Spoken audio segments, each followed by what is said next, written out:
wait a sec. Isn't something important supposed to happen today? Oh, today's our big day! We're supposed to leave the Fortress of Mirapede! Come on, we've got to go complete the release procedures now!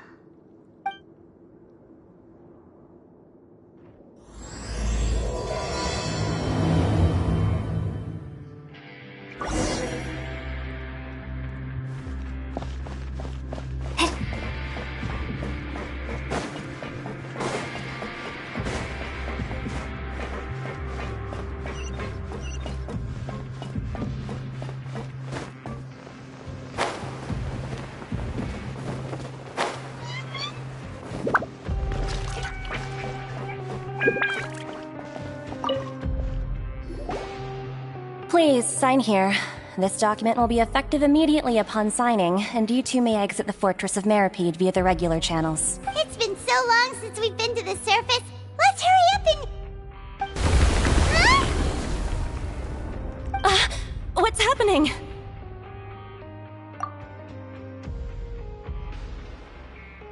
I'm fine, thanks.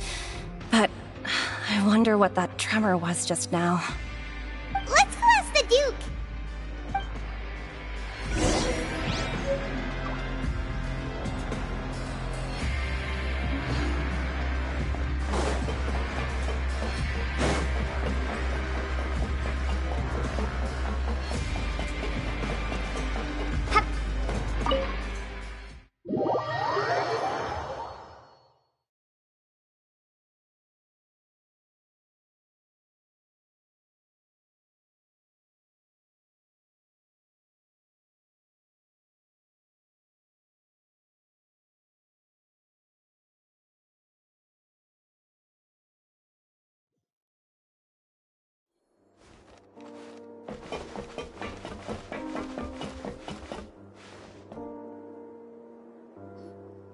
Your Grace? Ah, good to see you two. Is there something you wish to see me about? Yeah, what was with that earthquake just now? Ah, that. The tremor didn't originate from the seafloor. In fact, it seems it came from the surface. Over the years of serving as the warden here, I have developed a sense for distinguishing between what occurs on the surface and what occurs underwater. Besides, the seal that Monsieur Neuvillette set in place won't fail so easily. So the fortress is okay? If you recall our last incident, if there really were a problem, there would be crowds of inmates in a panic right now. Huh, you've got a point. Okay, seems we need to get back up to the surface and ask about what happened. By the way, do you know what day it is today? I believe today is this month's pipe cleaning day. Wait, seriously? Ah, yes. Have you completed your release papers? Yep. It's you two. Are you leaving now? That's right! Today is our last day in prison! But now that Paimon says that, it doesn't feel like we were confined here. It's actually been pretty nice. Oh yeah, Paimon feels fond of this place now. Then be sure to come back and visit. I'll miss you. If you've signed the release papers, then you're free to go. The guards will escort you out. You're not going to see us off? I knew you'd ask. All right, sure. Let's go. Well, you actually agreed. No worries, you must be busy. Paimon was just joking. Ah, so you do have a polite side, I see. After being down here for so long, I imagine you must feel like you're lacking companionship. Shall I come along too? Yeah, don't worry, we'll come back to see you. Paimon really likes the cafeteria here. The chefs sure do know how to make good grub. I hope you won't be here as convicts the next time I see you. We'll do our best to stay out of trouble. Well, it seems our work in the Fortress of Mirapede is finished. That's the end of another chapter in our journey. And since Neuvillette was the one who asked us to come here, we should probably go report to him now. Next up, the Palais Mermonia. You're going to see Monsieur Neuvillette? Please pass on our kind regards. I'm sure just your regards will do, no? I believe it would be the polite thing to do. You're right. I've heard the Palais has been terribly busy these days. Tell him that I hope he hasn't been overwhelmed by the recent string of troubles.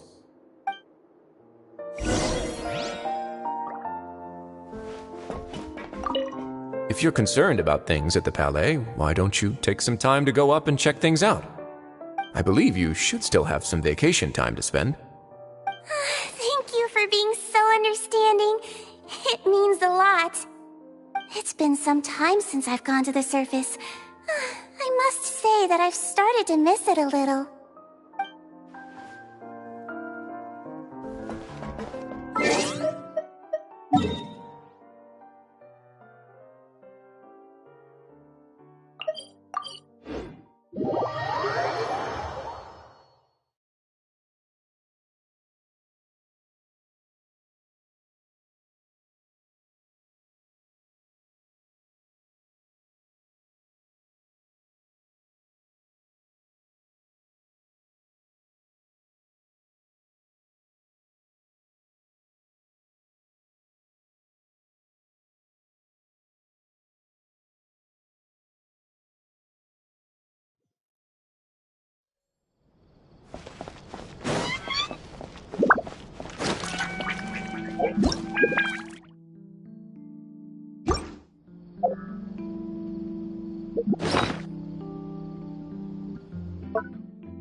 The Palais Mermonia sure is buzzing with activity today.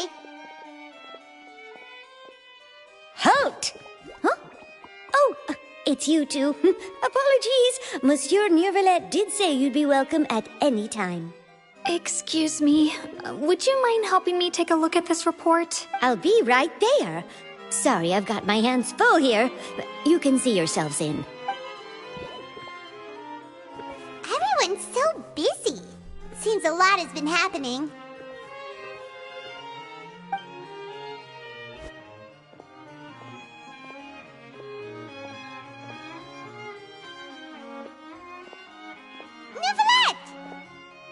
Hello. You've come at the right time, but you'll have to wait for just a moment, as there are some urgent matters I must tend to first. In the meantime, please, have a seat. If you'd like to have something to drink, let the Melusine outside know. That's all right. We just ate. Very well, then. Let's take a break over there while we wait for him to finish his work.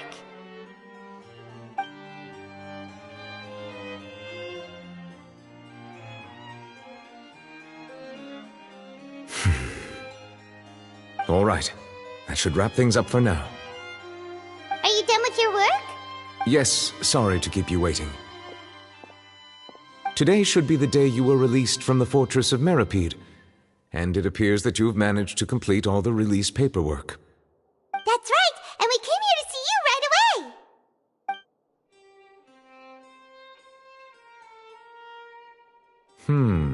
A massive whale. Do you have any idea what that might be? Judging from your description, that cannot have occurred in any ordinary waters, but rather something like the primordial sea. A whale of that size and shape cannot usually be found in the waters of Tevat. Therefore, we can only assume that Child is presently immersed in primordial seawater. Immersed in primordial seawater? But how? And is he okay? Most people wouldn't be capable of entering in the first place. I'm not completely sure how he could have gotten there myself. Yes? What is it? Oh, right! Paimon felt it too! We asked the Duke and he said it wasn't from underwater, so we figured you might know something about it. It turns out that I have just received a report about this particular matter. In fact, that's exactly what I was busy with a moment ago. The source of the tremor was here on the surface near Poisson. After the shaking stopped, the water levels in the Poisson area rose at an alarming rate. The water levels rose? Oh no! What about all the people there? Fortunately, the water levels only rose for a short period of time and have already returned to normal now. However, I still have a bad feeling about the whole phenomenon. If the change in water levels is connected with the leaking primordial seawater, then the situation in Poisson may be much worse than it appears. Navia should be in Poisson, right? We need to go check on her! I would also like to go there as soon as possible, but I'm afraid I can't leave just yet. We must immediately formulate disaster prevention plans for the surrounding coastal areas to avoid potential catastrophe. I'll have to ask you two to go to Poisson first. I'll meet you there to check on the situation once I finish things here. There's no time to lose! Let's get going! Please be careful.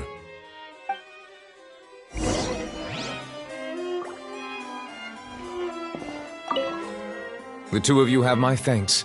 If you need any help,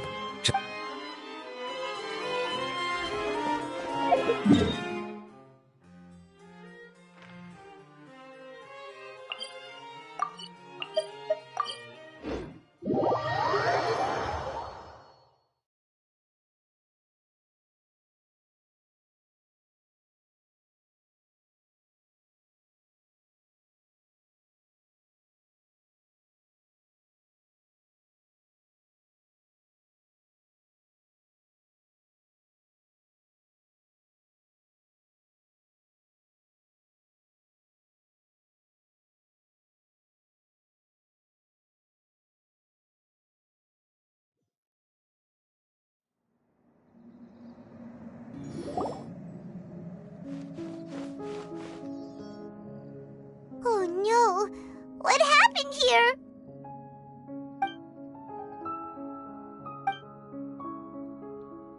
Navia should be around here, right?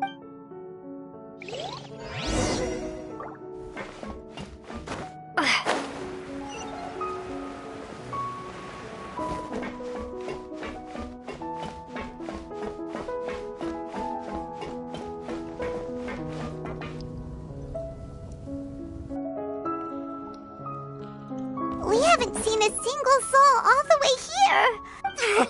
What will I ever do now? Look! There's someone on the roof over there! Just stay put! We're coming up! Watch your balance! All right.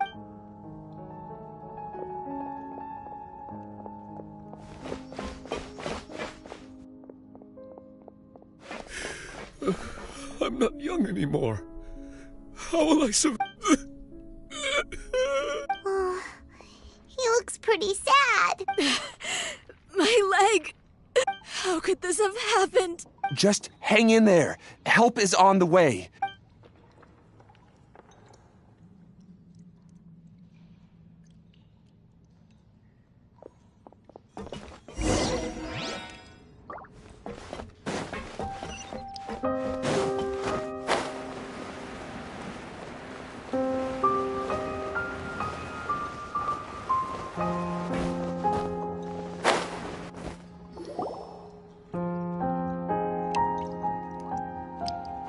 It's Navia! She's over there! Hey, Navia! Are you okay?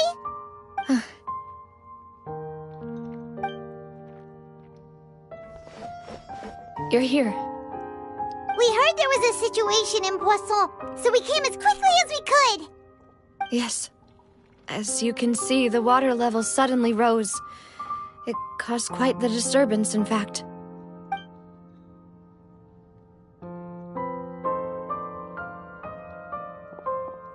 Demoiselle! There was a wounded resident next to a building southeast of here. We've already transported him to safety, but we've run out of medical supplies. He's wounded? How badly? He fell, so it's probably a broken leg. He's pretty shaken up. When the water level rose, he desperately climbed up to... He jumped down then.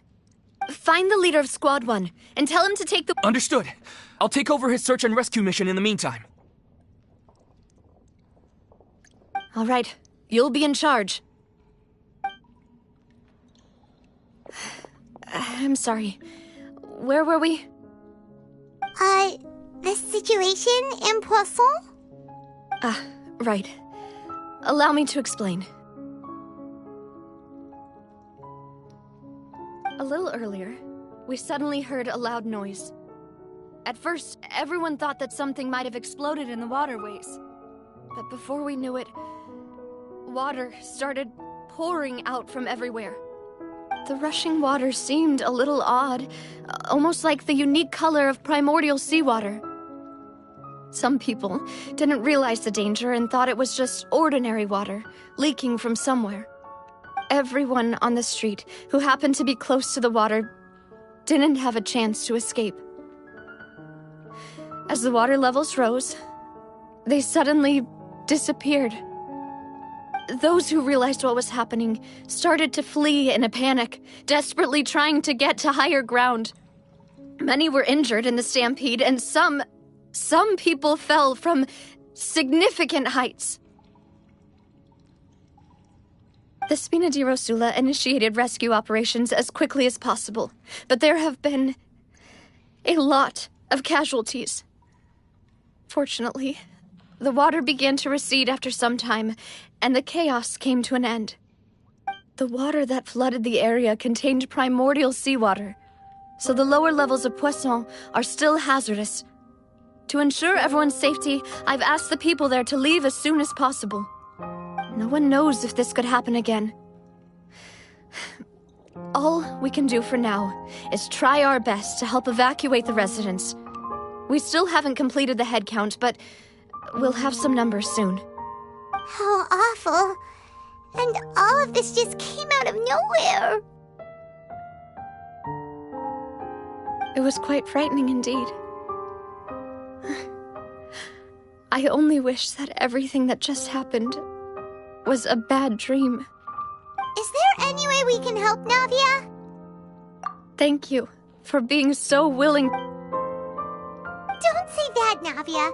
That's what friends are for. Demoiselle! We've got a situation here! Sorry. I need to go for now. And off she goes. Seems it might be a while before she can take a break.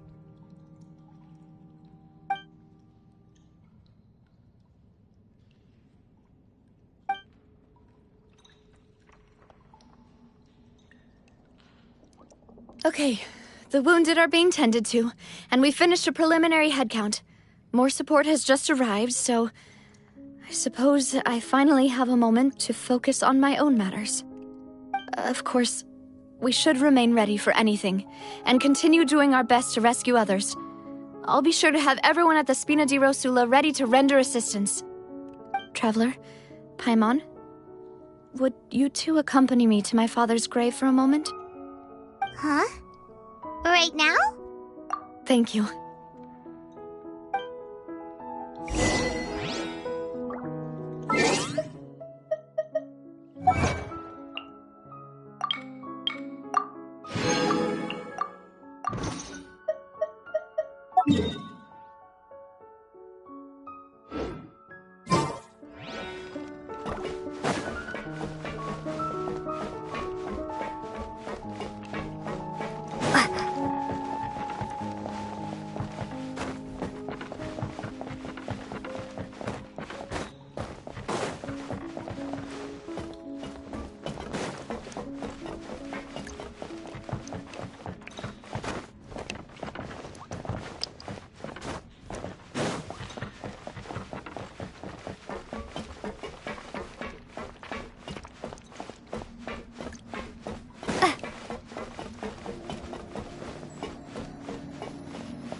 Not a lot of people here, huh? Well, given the time of day and the whole situation in Poisson, Paimon doesn't think there'd be a ton of people here visiting graves. Right. That's how things are now. The living are so exhausted that they've no strength to spare any words for the dead. Navia?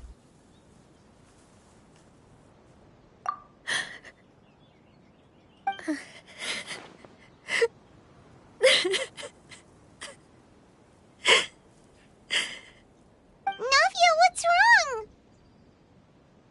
Sorry. I just... Malus and Silver. They won't ever come back here again.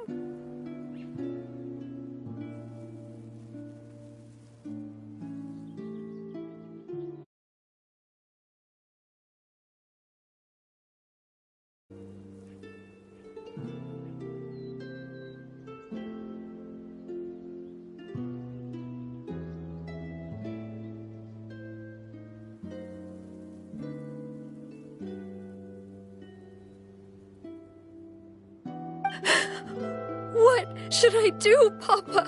Huh? What happened to them? Everyone agreed on the rescue plan, but still, I was the one who initiated it. They were helping evacuate the residents, but they couldn't leave in time. And they were caught in the seawater.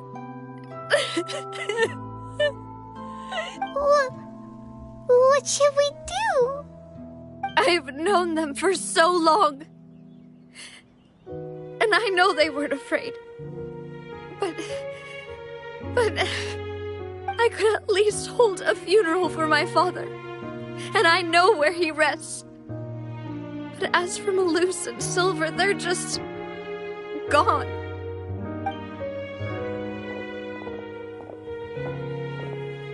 Everything looks so clean after it rains. Even the gravestones. I didn't expect that you'd enjoy a glass of red wine in front of Master Callus's grave. I can understand.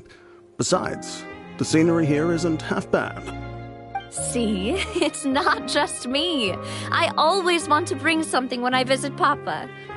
Perhaps we might even have a picnic. He wouldn't be angry, would he? How could Master ever be upset with you, demoiselle? Yet the cemetery is the home of those who have passed, is it not? Everyone ends up here sooner or later, no matter who you are. Buying yourself a plot in advance, are you? No need yet. But when I do, I hope you'll let me be buried beside Master Callus, demoiselle. Hey, stop joking around. I'm quite serious.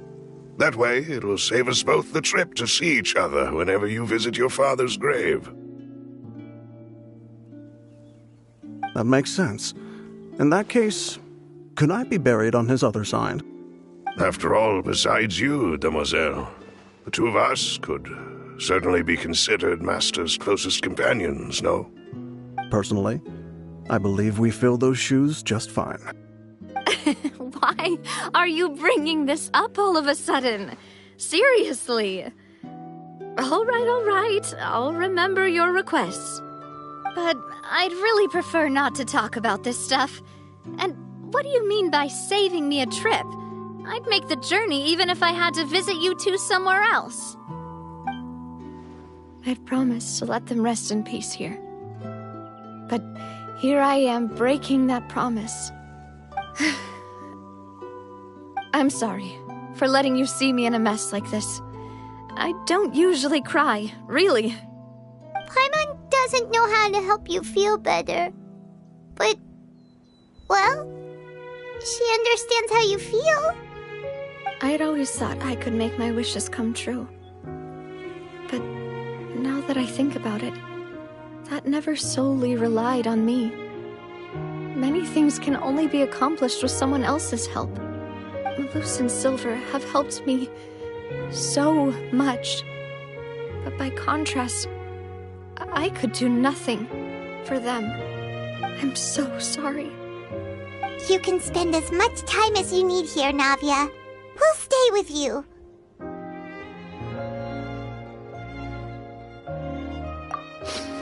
Thank you. Right now, you don't know how much that means. By the way, you can have a look at this. It's a list of victims from the incident that took place here. Obena, Khan, Burnett, Giverny, Francine. So...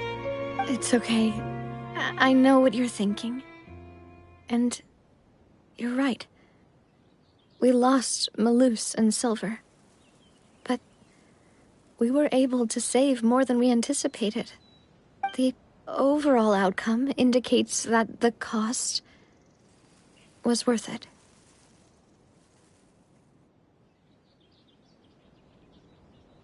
Right! Don't think that way, Navia. One person might be saved at the expense of another, sure, but that isn't something we should ever consider a trade. Malus and Silver were not the price for saving anyone. They're heroes. You're right. Thank you, Paimon. What you said just now was pretty amazing, actually. I'll remember your words. Oh, really? Seems you've become more eloquent in the time since we last met. The knave? What are you doing here? Is everything going well on your side? Yes, my people are carrying out the mission according to your request. All the residents of Poisson have been evacuated, and we're preparing to relocate them to higher ground. As for these supplies, we have everything taken care of. There is no need to worry.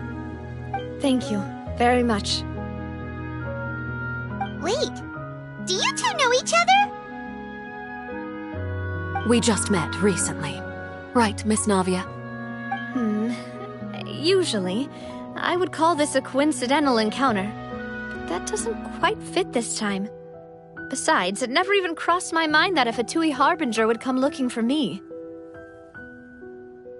Thanks to the Knave, Spina di Rosula received generous support from the Fatui, which allowed us to complete the rescue and evacuation work so quickly. Mutual aid is essential to fostering positive developments.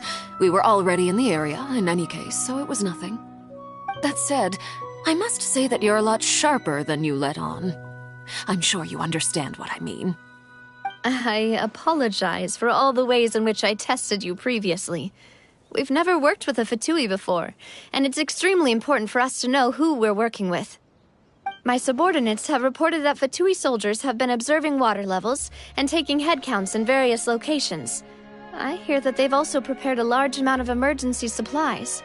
I'm quite surprised. This is nothing to brag about, nor do I intend to. It is simply the way of powerful organizations to act forcefully, whether they are doing good or ill. You've witnessed that firsthand, in any case.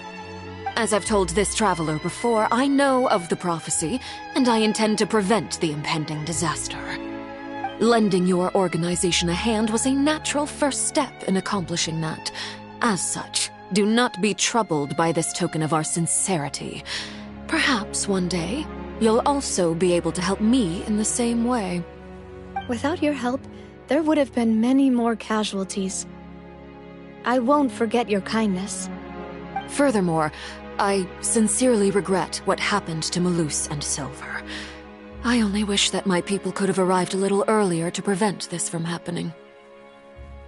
Don't say that. You and your subordinates did everything you could. As Paimon said, Malus and Silver didn't choose to sacrifice themselves for any specific person. And they weren't the price paid for other salvation.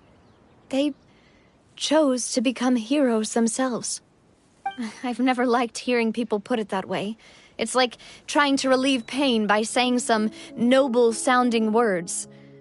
But right now, there's nothing more suitable. They really did become heroes. You're right. I'm sorry for your loss, Miss Navia.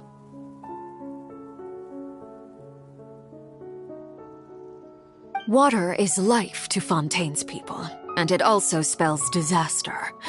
It's no wonder that people always say that prophecies represent fate. Fortunately, I've never been one for such opinions.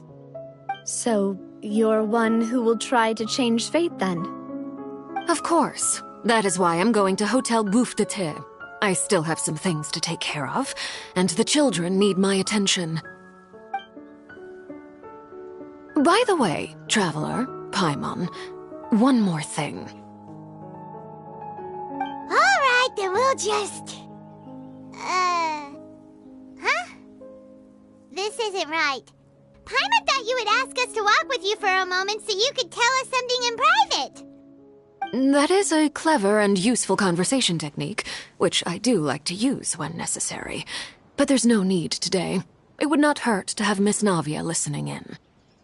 Traveler, I'm sure you remember that I said we could work together when we had the chance. You and I both know that there may be issues with the Primordial Sea. Previously, it was the Fortress of Meripede's sluice gate, and this time it was the water levels in Poisson. These are both signals. Indeed. Allow me to share the latest intel I've received from the House of the Hearth's intelligence network with you. During some recent investigations, a child claimed to have discovered some ruins near Poisson. The ruins date back to ancient times, and seem to be worth investigating in many ways. Judging by the dating of the ruins, they may be related to the prophecy and the coming crisis. The situation is becoming more urgent, so any pertinent information will prove extremely precious. My people initially came to prepare for ruin exploration. Unexpectedly, this disaster struck, and at present, we're all busy prioritizing the rescue effort. So that's why the Fatui were already in Poisson. I wanted to take the children along, but unfortunately, Linny, Lynette, and Fremine have all been dispatched to higher ground to assist affected residents. Linny told me that outside of the house, the person they trust most is you. Which is why I want to give you this task. The House of the Hearth's members see each other as family, but Linny, Lynette, and Fremine said that they also see you as such, even though you are not from the house. I'm sure you already understand how earnest they consider their friendship with you to be. Oh, that somehow makes Paimon feel kinda happy. The intel I just shared about the ruins could fetch a high price. But since the children consider you family, it's only natural that I freely share it with you. Got it! So all we gotta do is go to some ruins, right? We can handle that. Excuse me, but may I tag along? You wish to join, Miss Navia? But are you sure you're up to exploring some ruins? You need to rest. Well, I'm sad, yes, but I can't just go back and plop myself into a chair by the roadside and do nothing. There's no point in being depressed while we still have a disaster on our hands. As my father's successor, I must live up to the hopes he had in me. Besides, I'm also doing this for myself. I need something, a distraction, to keep my mind off Malus and Silver. Since you put it that way, I have no objections. What do you say, Traveler? All right. The ruins are to the south of Poisson. Here's the map. Okay, the three of us will handle it. Come on, let's pack up and get going.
Everyone hold hands.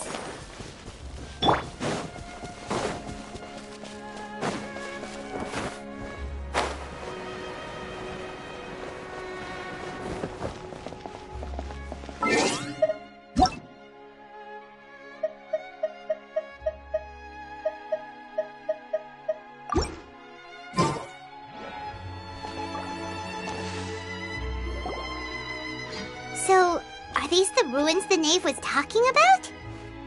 Whoa. They seem to be pretty ancient, all right. Let's go in. Just be careful.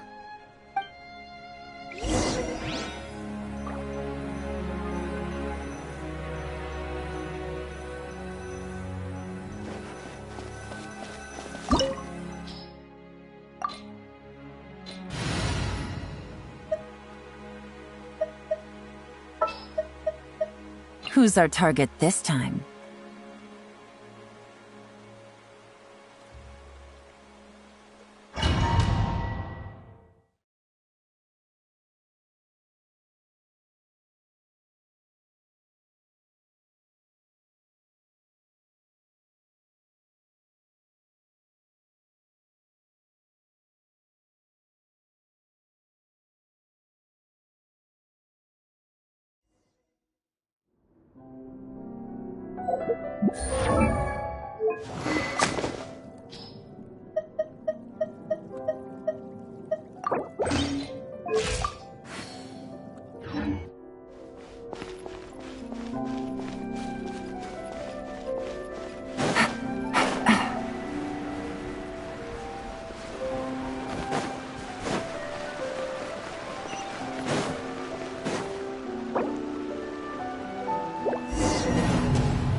This world is full of unsolved...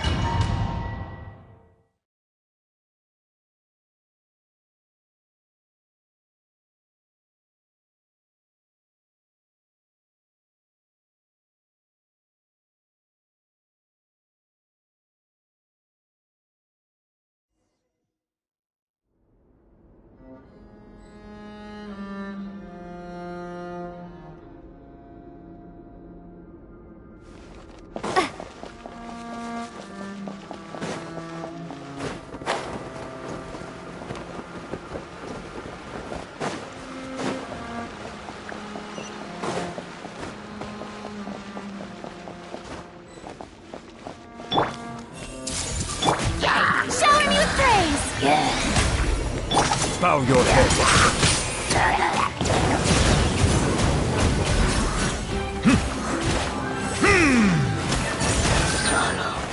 Dada Kundala.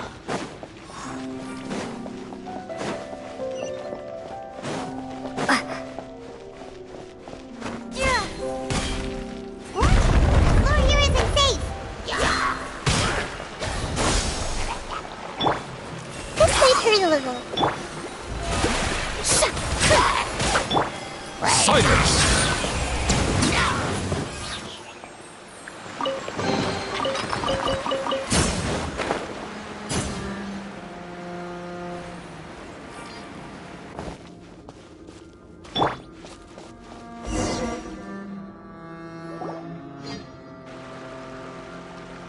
This place has also been contaminated by primordial seawater. Yeah. And a lot of it, too. A Fontanian would most likely dissolve the moment they fell in. Right! You can't go down if there's primordial seawater. It's too dangerous, and it won't be any help for you to just stay here. get by my wrong. We're not saying you're useless. It's just that... No, you're right. I can't do anything in this situation. I'll leave this to you.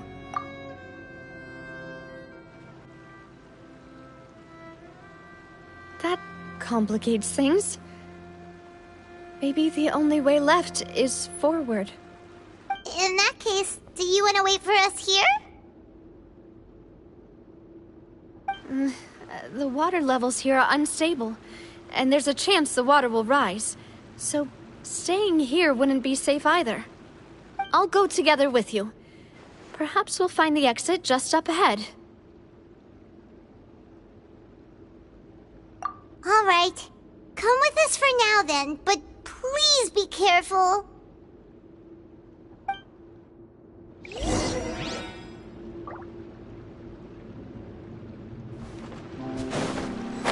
Oh no, it's a dead end!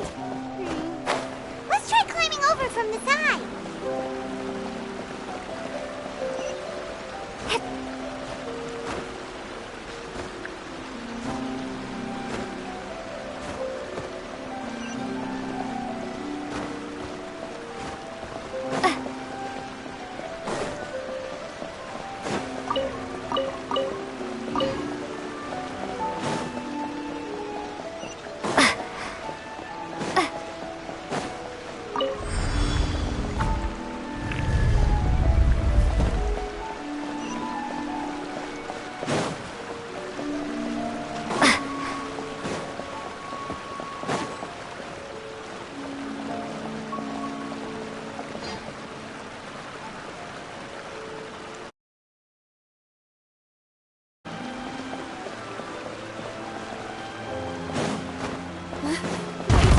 There's something wrong with this bridge!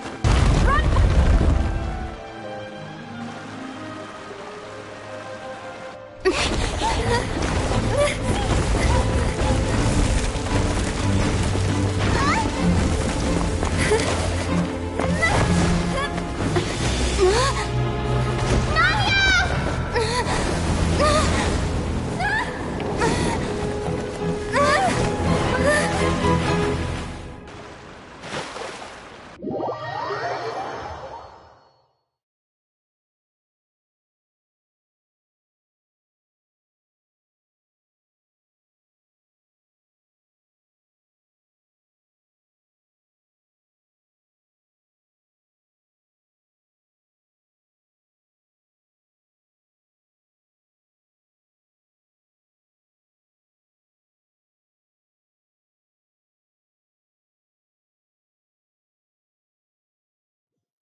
Demoiselle? Huh? Demoiselle, what are you doing here by yourself? Would you be standing here till dark if I hadn't come to get you? Maybe she just wants some time to herself, Malus. Oh, was I? Yes, it would appear so. I must be tired. That's quite possible. However, you were the one that suggested we go out for a walk. Oh, right. I nearly forgot. It must have slipped my mind when I dozed off. I haven't had a nap today yet. Have I? This is a familiar feeling, yet something's a little strange. Is something the matter, Demoiselle? Oh, no. No, I'm fine. I was just trying to recall why we came out for a walk. Do you remember Mr. Giverny? He'd requested our help before with foreign merchants who had a debt dispute with him, and we'd resolved the matter not long ago. We were headed to see how things were going with him at the moment. Ah, right. Yes. I remember now. Oh, Miss Navia. Ah, Mr. Malus. And Mr. Silver, too. It's good to see all of you. How have you been? I've been great. Thanks to your help, those bothersome merchants finally realized that I wasn't the one they were looking. They were knocking at my door. Sometimes. Oh, yes. Miss Navia, these are some flower seeds that I prepared. Please take them. I don't know what we would have done. Did you cultivate them yourself? Thank you so much. I'll certainly take them. Why, we can have as many pots as you'd like, demoiselle. Perfect. In that case, we'll swap out some of the decorative plants for some of Mrs. Burnett's flowers. Very well. Wait. Something seems to be off here. Excuse me, madam. If I'm not mistaken, your name is Burnett, correct? That's right. No, it's nothing. This is the first time we've ever met, but your name seemed familiar to me. I must have heard it when I was discussing things with your husband.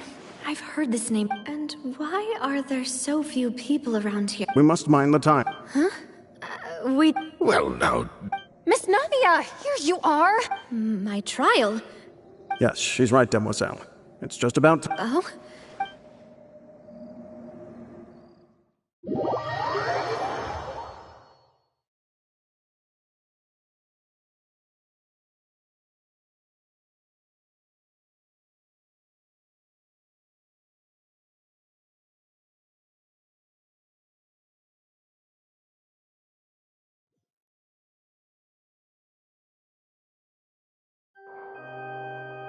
Look, it's Navia! She's here! And her two attendants are with her! Goodness, everyone's finally here. There sure are a lot of people here to see the trial. And they all seem to be oddly... excited about something. I even know some of these people. Karina, Desiree, Joyville, Jolien, Essen. Why are so many... And as for the judge... huh? Please sit in the defendant's seat. Don't worry, Silver and I shall... All right. But are you sure you can stand behind me? Typically, it wouldn't be allowed, but today is an... Hey, what kind of place do they think this is? Come on, do they have any idea what they're... Enough with the whispering! Could someone please tell me where Monsieur Neuvillette is? And why I'm standing My dear Miss Navia, have you not yet realized what you've done? And that, as all here know, you are Master Callus's successor, the head of the Spina di Rosula, someone held in high regard by every soul in Poisson. After you took over the Spina, you treated all of us just like the late Master Callus had. If anyone in need reached out to you for help, you responded. Not only you, but your butler, your subordinates, nearly everyone in the Spina di Rosula fought for the well-being of those in Poisson. Wait a moment. Aren't you... Yes, correct. Absolutely right. And that is why you stand accused. You have helped so many people get through so many difficulties. You are one with us. We are inseparable. We are one big family, all of us who are from Poisson. Therefore, this fair and on... Huh? What are you saying? Everything you have said is correct. I have indeed done a lot for my hometown. Oh, well, if that... How wonderful, Miss Navia!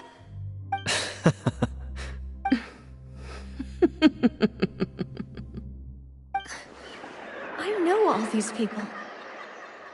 Why are they laughing?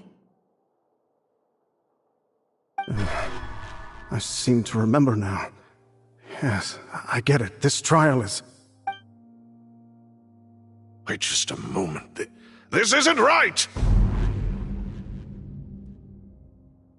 Malus? What was that, Mr. Malus? Our conclusion is very clear and unanimous. Let the court judge her now. She's guilty! Stay here, Navia! You're one of us! Demoiselle, don't admit guilt. This trial means to keep you here for— I wish to exercise my right to defend Our Lady. She was born a free and independent spirit. She has never been— Her actions cannot serve. Please do not mistake her act— Really? As an individual, you say? Don't forget, we are all Fontanians here. Even if Miss Navia only voluntarily rendered her assistance, that doesn't change the fact that her beautiful soul must Everything is measured here in the nation of Hydro. And in the end, now I speak for everyone. Our opinion is consistent. Navia should stay. We and Navia are one. And you would call this justice? Preposterous. You are merely jealous that Demoiselle still has a chance to exist as an individual. Have you forgotten how much you all once longed to become individuals, to become independent? Do you mean to defy our justice? If your justice is flawed, then why should we acknowledge it? As you said, we can also have our own justice. Silver and I shall defend Demoiselle. And that is how we will enforce justice. Ugh, my head... It hurts. Demoiselle! Silver, it hurts. My head is spinning. All I can see is stars swirling in front of me. I remember now. Everything that seemed off. Karina, Desiree, Joyville, Jolien, Essen, and Mr. Giverny and Mrs. Burnett, who we met earlier. Even Malus and Silver. I don't want to admit it, but they're all dead. Don't be afraid, and don't admit guilt. We will protect you to the very end. Absurd! Who are you to say that she can— Don't let them escape! Mr. Malus and Mr. Silver, must you be so stubborn? How could the two of you possibly hope to stand against the collective? Do not resist. This judgment is fair and just. Navia belongs to us. After all that happened, she should not be left alone in Poisson. What are you saying? No more excuses! He says we're jealous. Jealous? How could she possibly be an independent individual? What's with these people? Who's jealous of her? She belongs to us! Miss... not... Silence! That's...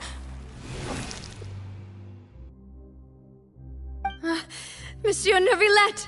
Such commotion is prohibited in the court. The accusations you just presented are nonsense and cannot constitute a proper trial. The court will adjourn for the rest of the day. In this, I shall hear no objections from any unauthorized— Our thanks, monsieur. Please leave with me, Miss Navia. But... Go on now, Demoiselle. This is your only chance to leave. Malus. My apologies. I couldn't resist making one little joke once I realized that this shall be our last goodbye. Malus... Silver... Quickly, you must come now! Goodbye. Farewell.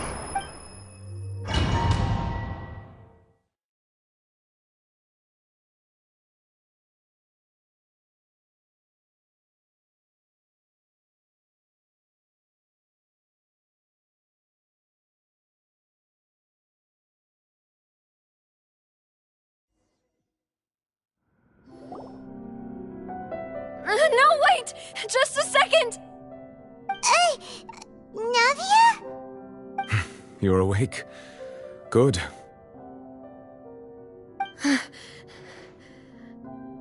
I must have been dreaming. Malus and Silver were still alive. It looks like you're all right. Did all the sad feelings cause you to have a nightmare?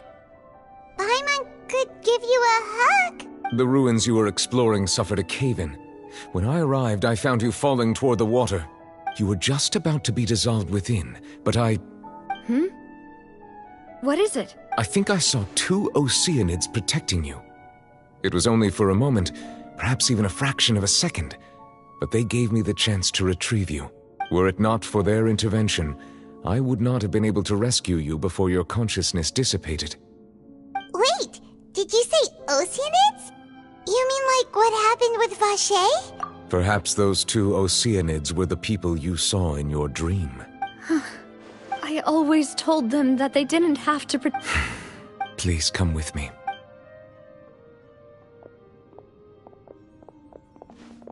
Neverlet, are you okay? Oh, I am quite all right. Perhaps there's something we could chat about? Why do you look so stiff all of a sudden? Oh, Paimon knows. You're the type who feels awkward when there's nothing to talk about, right? I merely thought that we should give Navia some time to herself. Huh? Why didn't you just say so then? Don't you think it's even more awkward to call us over like this and then have nothing to talk about? I suppose so. Ah, Sigewinne. I hope all is well with her these days. Her work in the Fortress of Meropide has not been too much for her, has it? No way! Don't worry. She's doing fine down there. She's an amazing head nurse. I see. Well, that is good. I have always worried that Sigewinne would need a lot of time to understand the world of humanity, just as I have. Oh, and the Duke also says hi! Even though Sigewinne made him do that. He hopes that you haven't been overwhelmed by all that's happened lately. Thank you. I have indeed been busy lately, and I also hope that everything is going well in the Fortress of Meropide. He still doesn't know what to talk about. Let's chat about something else then.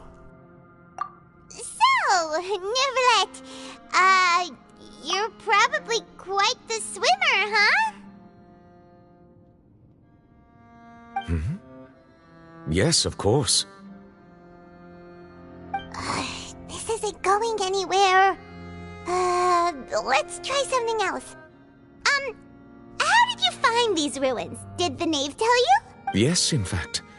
I had arranged to meet you in Poisson, but when I arrived, I discovered that the Fatui were helping the residents evacuate.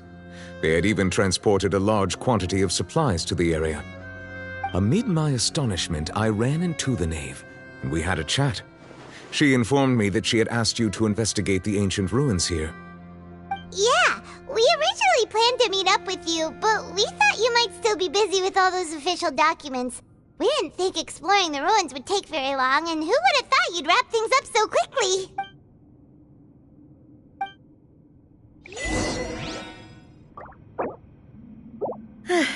I'm sorry to have kept you all waiting like that. I'm feeling much better now. I guess we should get going again. Will you come with us, Monsieur Neuvillette? Yes, if you wouldn't mind my company. All right! Another one joins the party! Let's get going then!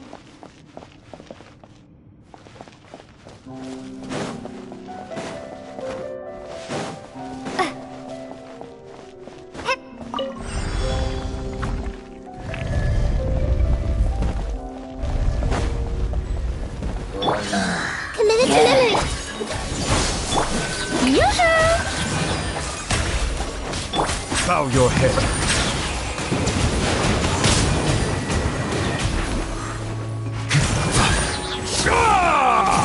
Dada Kondala.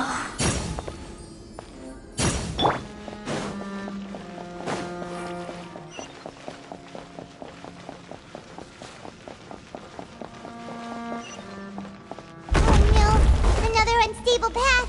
Watch your step.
I see everything.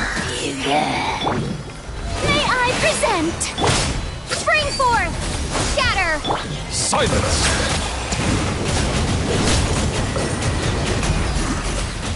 The tides beckon.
Looks like we've reached the end. This is the place? There should not be any other hidden spaces. The path sure had some twists and turns, but it turns out that this place isn't actually that big.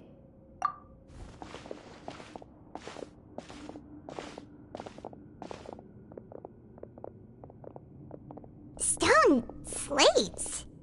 It seems like... Perhaps we should just leave them be for now.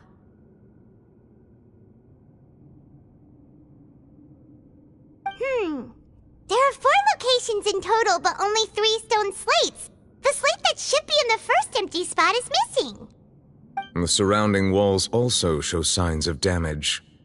There's something written below. Let Paimon see. It feels like someone left these slates and these words here for a purpose. That would fit the circumstances dictated by the prophecy, yes. Indeed, the slate's contents correspond to it. Take the second slate, for example. There's a person kneeling here. She seems so dedicated. And there's a whole bunch of other people behind her doing the same. She's facing this... what is this? Some kind of island in the sky? And is that Lady Farina in the third image? Did the Hydro Archon fall into the water? And is that a ring of people around her? Paimon doesn't quite get... The fourth image. I know this one. This exactly matches the content of the prophecy. The people will all be dissolved into the waters, and only the Hydro Archon will remain, weeping on her throne.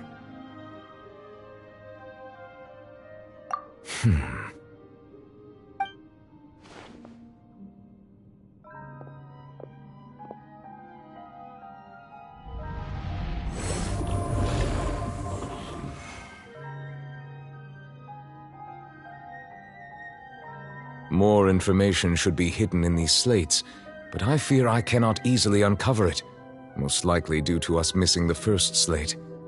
I am very sorry. Don't blame yourself, Monsieur Neuvillette.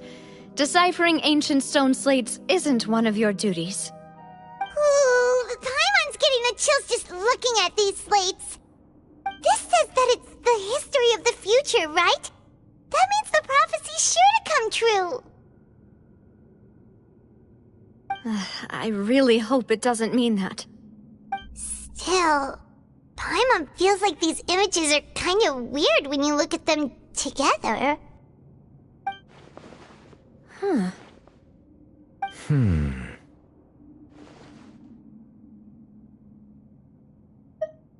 That's right! If the images are in chronological order, shouldn't the fourth, the waters drowning Fontaine, come before the third? Where the Hydro Archon... And yet the order is reversed here.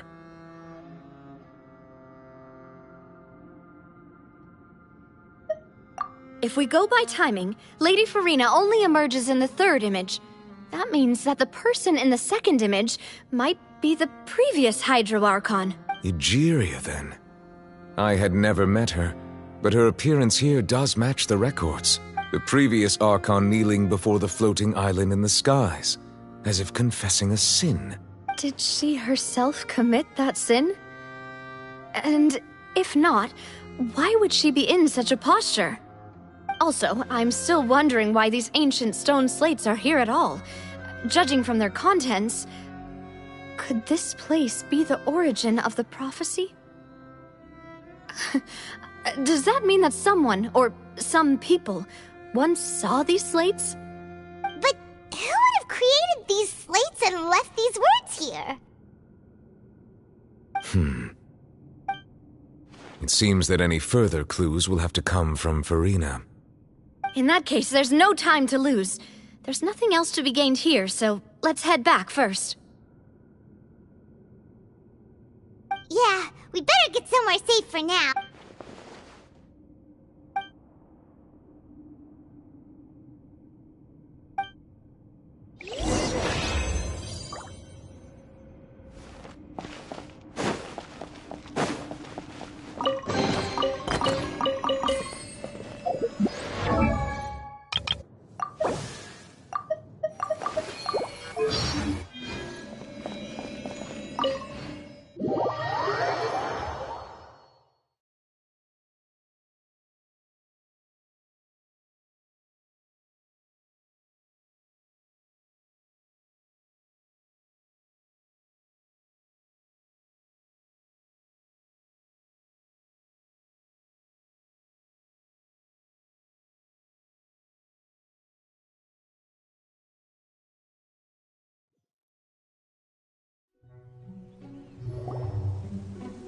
Let's split up here. I'm going to check on what's happening with the Spina. You know how it is. There's some things you just need to be there for yourself. You still have energy for that, Navia? Paimon's already beat. Just head back to the Fleuve-Cendre and have a rest then. Thanks for keeping me company all this time. I'll depart as well. Thanks for your hard work today. Rest well, everyone. Traveler, I will go talk to Farina tomorrow morning to ask about the stone slates. I'm sure that you're concerned about this matter as well. If you have time, drop by my office. I will share the results of our discussion with you. Are you really gonna talk to her about this directly? Will that be a problem? Paimon's getting a little scared now that it's come to this. She has long been harboring secrets and will not give them up easily, which makes it all the more my duty to ensure that she understands the present situation. Alright, we'll leave it in your hands then. You're probably the best person to talk to her anyway. I will be carefully considering my words tonight. Traveler, Paimon, our safe house at the Fleuve-Cendre is always open to you, as ever. So please don't think you're an imposition. Alright, I'll be on my way then.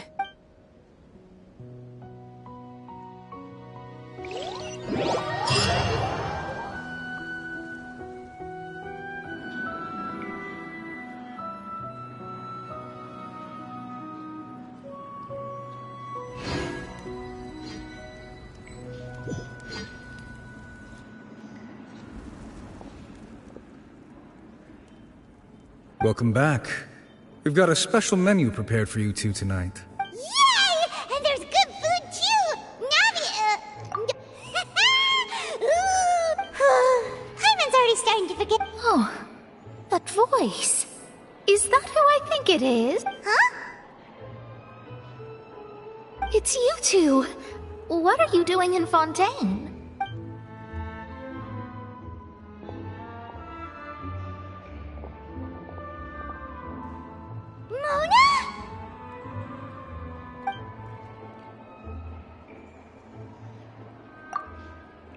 Seriously, nobody just uses a scry glass whenever they've got time to just see who they'll meet on the road. Still, we didn't expect to see you here. Wait, you're not a Fontanian, are you, Mona? Well, I have some business to attend to here, so I booked a hotel in the city. I was just out for a stroll when I bumped into you. Quite unexpectedly, if I might add. Why did you think I was from Fontaine, though? Is that because Magistus doesn't sound much like a Mondstadt surname?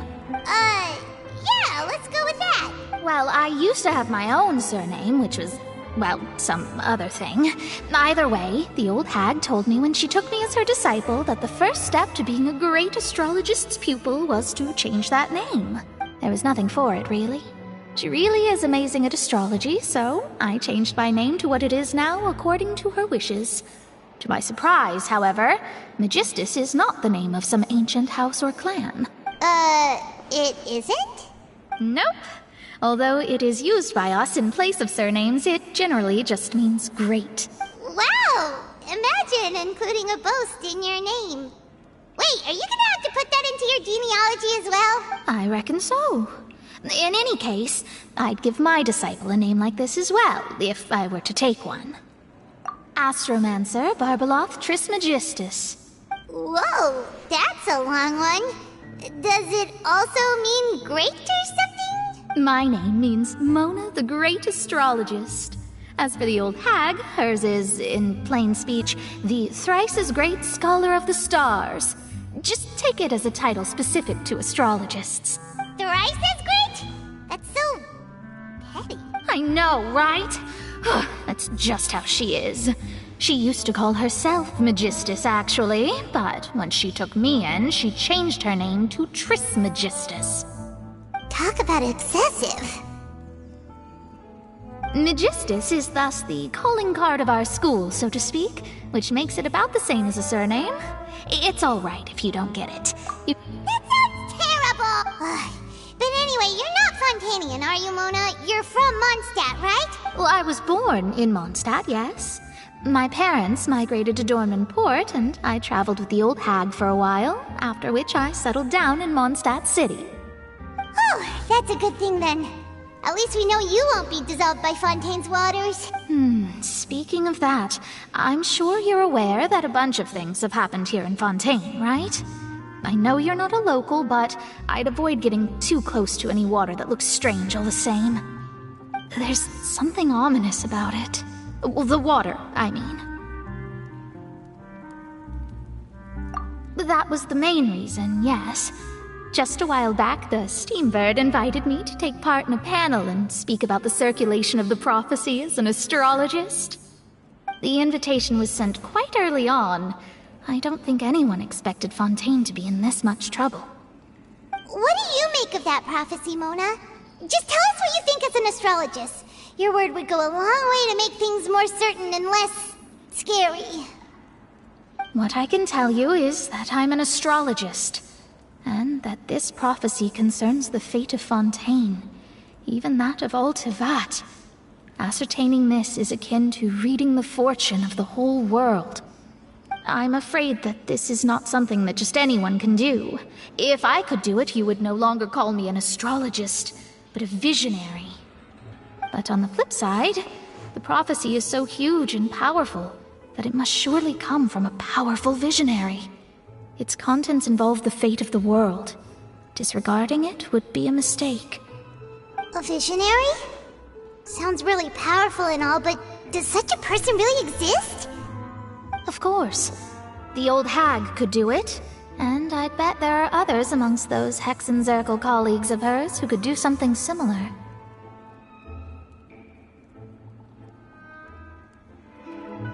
Huh? Are you sure? All right, I'll help you. It isn't often that I see you with such a serious look on your face. Thanks, Mona. You're amazing as always.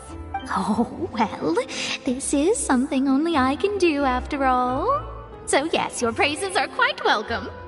That's the greatest of astrologists for you! Of all the people we know, you know the stars the best! Indeed, indeed. That's the spirit. Oh, sorry. I came to see what all the commotion was about. If there's anything you need... Oh, whoops. Guess we were getting a little too carried away there. Well, I'll go tend to my own business now. If I receive any news, I'll be sure to come find you two again. And there she goes, quick as rushing water. And here we are with the Spina guy giving us suspicious look. Right, but we were able to recruit Mona's help, didn't we? Our fun...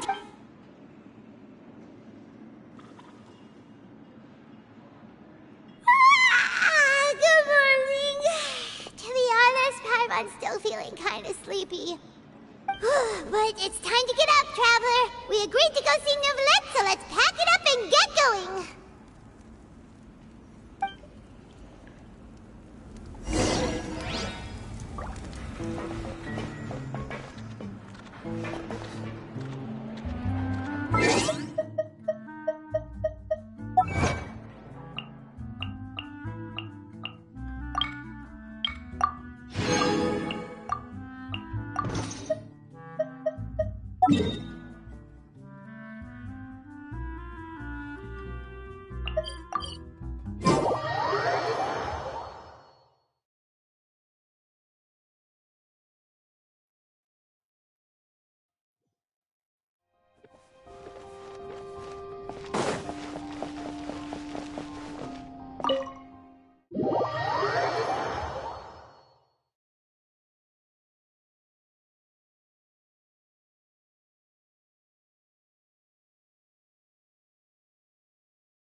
You're here! Finally! Is something wrong? Monsieur Neuvillette and Lady Farina, they seem to have gotten into a dispute.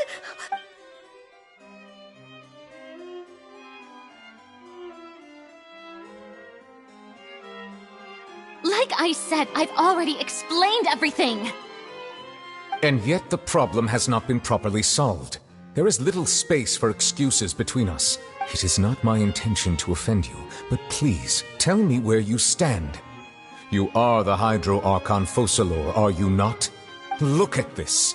This is a list of the victims from the recent Poisson incident.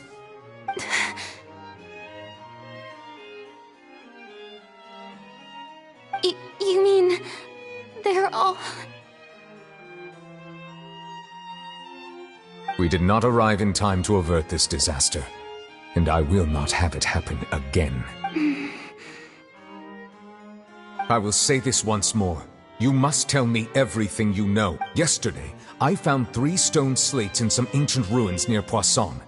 Do you know anything about those? Seriously? You're questioning me like this is a court case now. I don't know anything about that.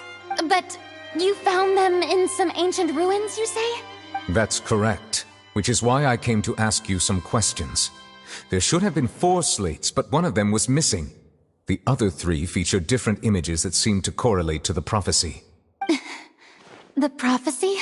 The second of these slates depicts the previous Hydro Archon Egeria kneeling before a floating island in the sky, as if confessing something. Do you know nothing of this either? I don't. I've never seen such slates. I'll ask you again. Do you really have no information regarding the previous Archon? My deciphering of the slates indicates that the Hydro Archon Egeria once had to confess to, or apologize for, a certain sin. If anyone would know about it, it should be you. All gods don't have the same secrets, you know. She was herself and I'm me. Is it really so strange that I know nothing? I understand your concerns, but I'm sorry. I just don't have anything to tell you. Forgive me for saying this now, Lady Farina, but I have long known of your various secret investigations into certain matters. There are several indications that you have been investigating the prophecy on the sly. This is not strange in itself, considering that you are the Hydro Archon. But it is strange that you should also claim to not know any of Egeria's secrets, as well as do nothing following your inquiries. You have never been as superficial as you have presented yourself to be, nor are you a fool. And yet, your behavior is very inconsistent.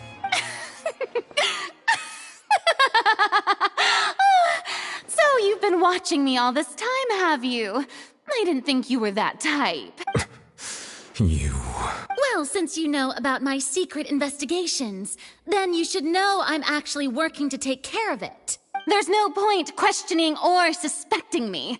You're the Eudix, but you're still my subordinate. You should be following my lead. Just trust in me, your Archon, and do as I say. Never mind whether you can truly convince yourself to or not. It'll all turn out fine. That's all I have to say. We do not discuss this matter again. Oh, the opera's about to start. Toodles!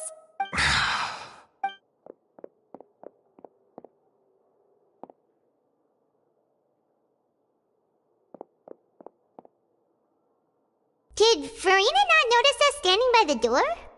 Wonder what's up with her. She was I assume you've been outside for a while now? Oh!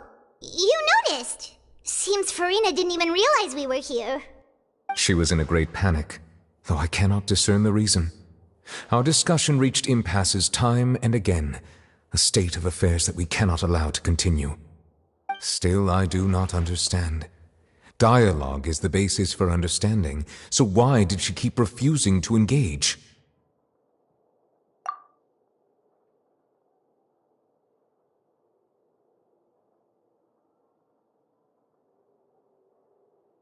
Everyone in her inner circle has noticed that she is hiding some secret. The issue is her attitude. I fear that she will not reveal anything unless absolutely forced to. We may have to create a situation in which she will have no choice but to speak.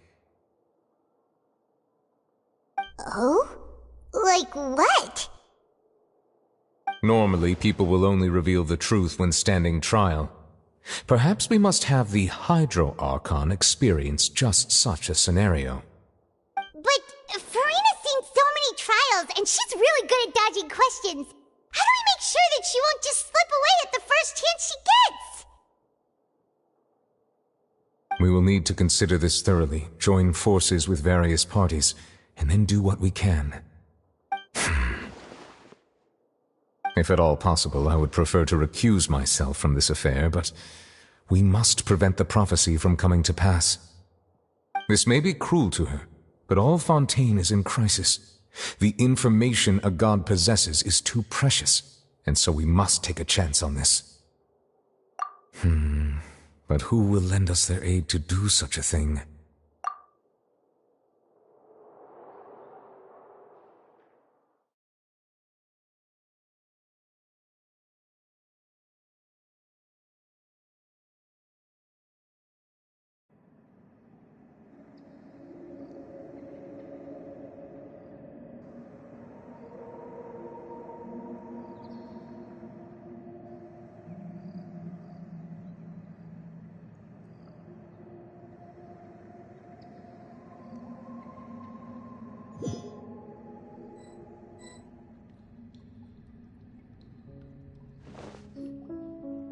Well, that's everyone, huh?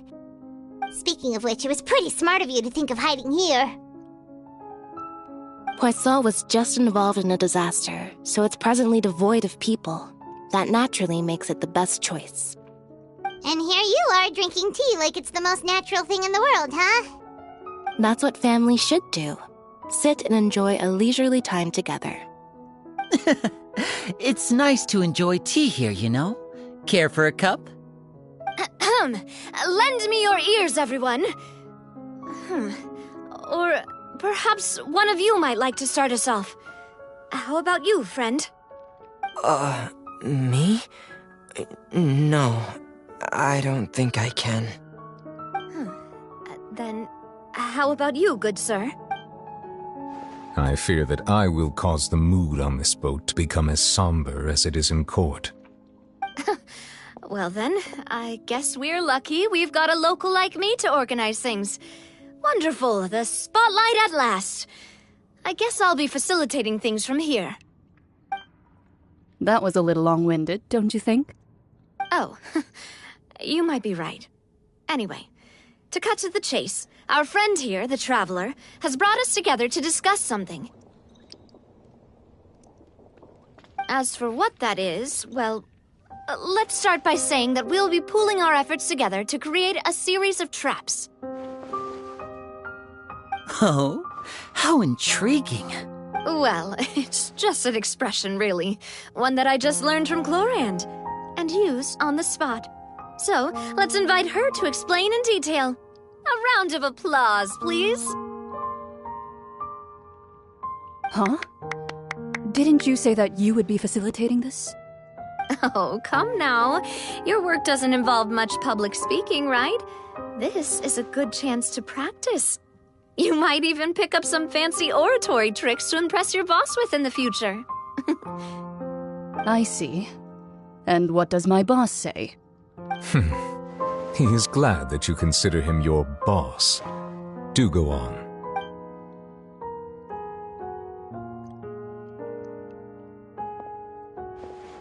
In that case, do any of you have experience hunting? Not that I recall. Fremine and I once used a wooden stick in a basket to catch wild rabbits when we were younger. As for Lynette, oh, right. You were sick that day, weren't you? I've also gone diving to catch some fish before. Does that count? I'm afraid not. You may or may not have heard, but Fontaine once played host to a group known as the Marechaussee Hunters. Though that was their name, they did not hunt animals, but rather various monsters left behind by the ancient dynasty of King Remus. Today, Fontaine's monster population has already thinned greatly, so the hunters have blended back into society. A trap comprises of the following components: bait, a trigger, and a containment device. Sometimes a lethal implement will also be necessary to deal with the prey. So, if we were to build a trap together, right now, what would you choose to build it with?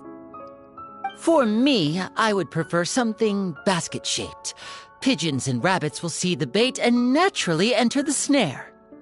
Our line of work requires a deft hand, and we're some of the best in the industry, so you can count on our techniques. You used some of those techniques while moving the people of Poisson, didn't you? My subordinates mentioned that you even performed some magic for the bawling children. Yes, and I even managed to gather some intelligence in the meantime. I'm quite the multitasker if I do say so myself. I'm afraid I can't claim that as my strong suit. I prefer more stable methods, like placing bait in the water and waiting for the fish to come within reach. That's the kind of method I would count on. Calm and steady. And I can be their assistant. With discretion, I'm sure.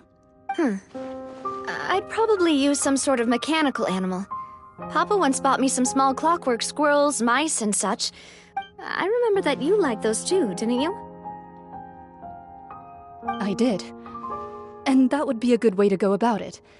If they're realistic enough, animals of the same kind will follow them all the way to the trap. What about you, Monsieur Neuvillette?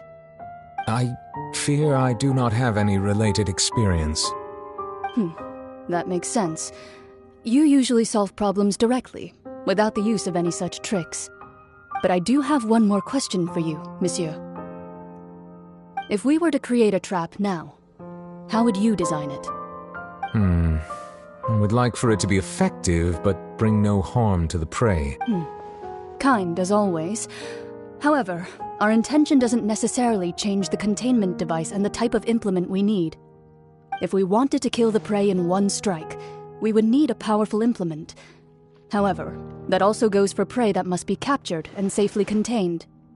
Wait, why's that? Only a hunter who's a true expert at subduing their prey can snare it without harming it. The line that divides... So, are we going hunting together?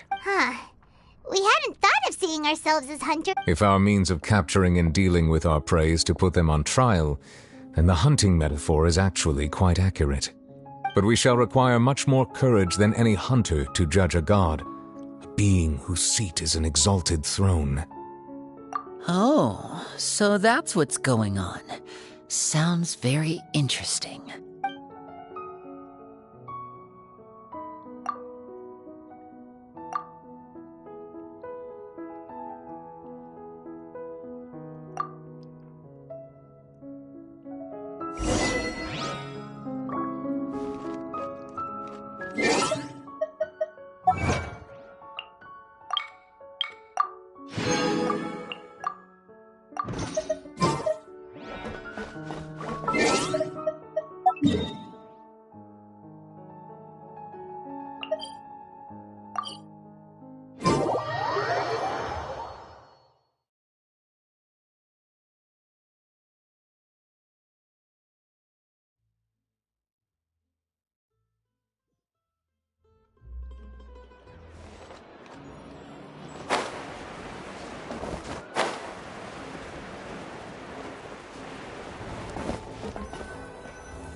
few days, hasn't it? So much has been happening. Paimon didn't think the meetings would go on for so long, but everyone seemed pretty fired up, huh? Paimon thought they'd be at least a little frightened. Well, Fremine was, now that Paimon thinks about it, but everyone else just looked a little surprised. Well, it's hard to say. Paimon doesn't have any experience with this sort of thing. After all, you're the most reliable person in the world, aren't you? Did you just pour some tea?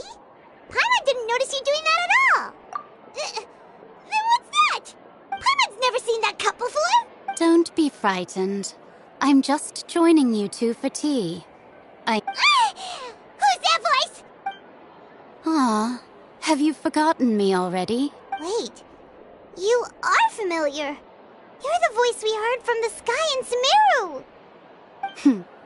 The voice from the sky, I fear that description is wrong. You're feeling lost now, just as you were feeling previously. Consider me a passerby, just accepting a commission from my friend.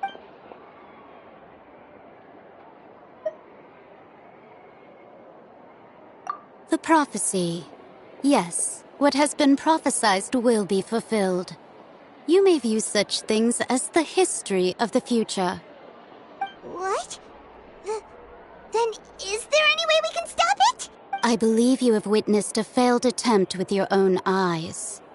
Can everything in Tevat so easily be changed? So you've caught on. Just as prophecies are usually only the future as seen from the perspectives of the gods. Could things be happening in hidden corners where the gods gaze? Are the things that you shall see different from the fate that the gods perceive? What is she talking about? It all sounds really impressive and I believe that you understand, right? Some things are insignificant, but others you must reach ultimately. Fate shall serve as your only guide, no matter what will happen. This was good tea, by the way. Thank you for your hospitality. Well, that'll be... The voice.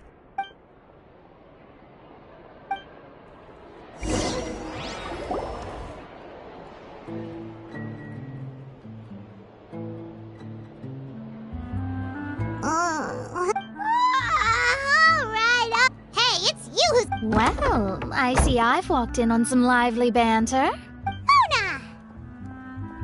Fine, just fine. I went to take part in that Steambird panel. Not all Fontanians are pessimistic about this. One journalist mentioned that sitting around and waiting for the end to come would be wrong, and that they should make their own rescue preparations. I agreed, so we had a brief chat with her. Did she have pink hair by any chance?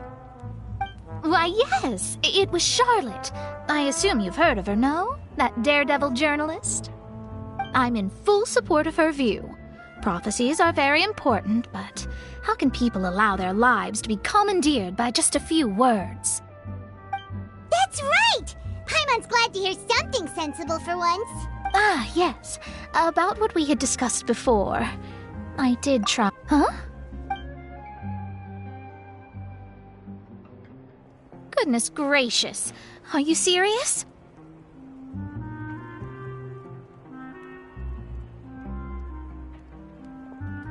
She said that even the god's gaze has blind spots. Pretty bold if you ask Paimon. Most people would believe the gods to be all-knowing, right? The Hexen Circle members are certainly anything but ordinary. As for the mage named N, the old hag has mentioned her a few times. She said that N's sense of direction is incredible, and that she loves guiding those who are lost. But I've never met her, and if she were still alive, she'd be... well, suffice it to say that the hags at least... Whoa, the Hexen Circle sounds... Their abilities alone are pretty terrifying.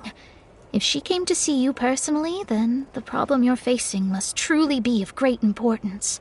Well, it's not like Paimon could understand anything she said. Yes, she was quite cryptic, but I suspect she means that there is still a way to turn things around. She didn't say when or what that would be, though, so... Perhaps it is something that you cannot know right now.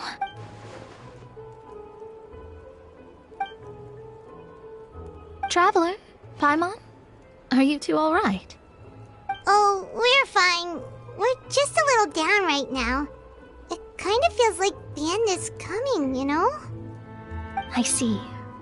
I feel that same sense of desperation, too.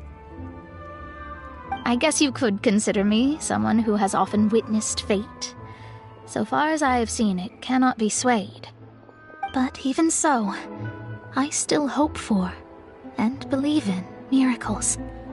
Astrology, perhaps that's what En was trying to tell you. Not to lose heart, and to believe that what you are seeing playing out before you is not yet set in stone. I did originally think of steering clear of all this, but I couldn't. Even if this is all futile, I still wish to help everyone. If we don't struggle to the last, then how can we face the end when it comes? Huh. You do have a point. There I go, talking about astrological principles again. It was worth trying to comfort you, even if only a little. I believe that you'll help those who are struggling in the same way I did. I suppose that might be why we always seem to meet by coincidence. Paimon feels kind of moved by what Mona said. Hey, Traveler, Paimon suddenly feels like going outside for a walk. Let's go. Let's walk around the city, shall we? There's a few spots we always like to walk by.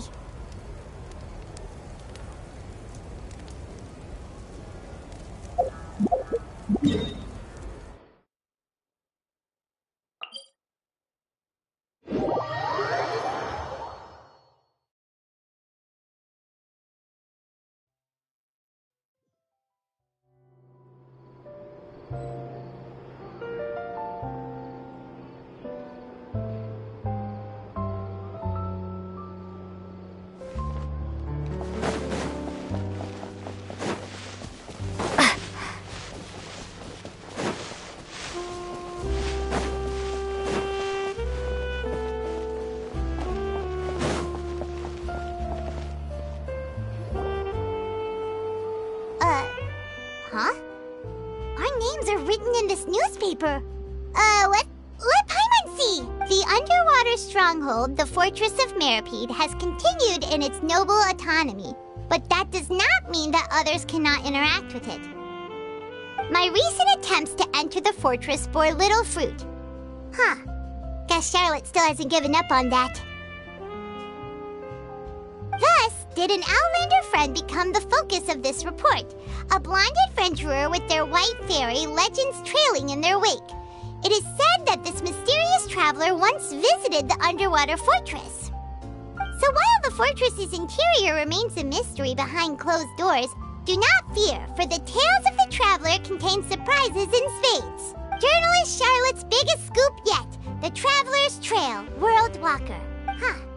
Charlotte took so many awesome photos of us and we never even noticed her. She hasn't been able to get a hold of anything at the fortress, so since we're easier to find, she's using us as the subject matter instead?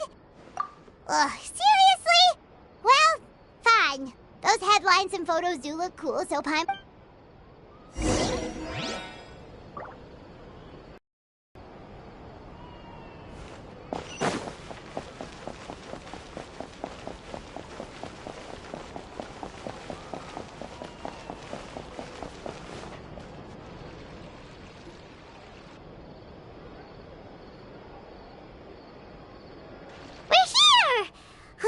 Paimon's hungry.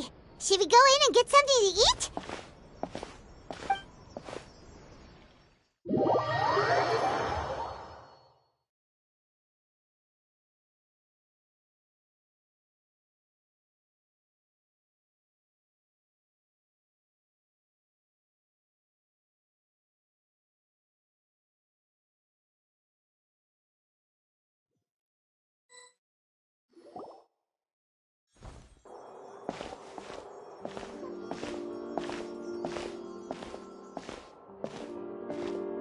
Hey, quick!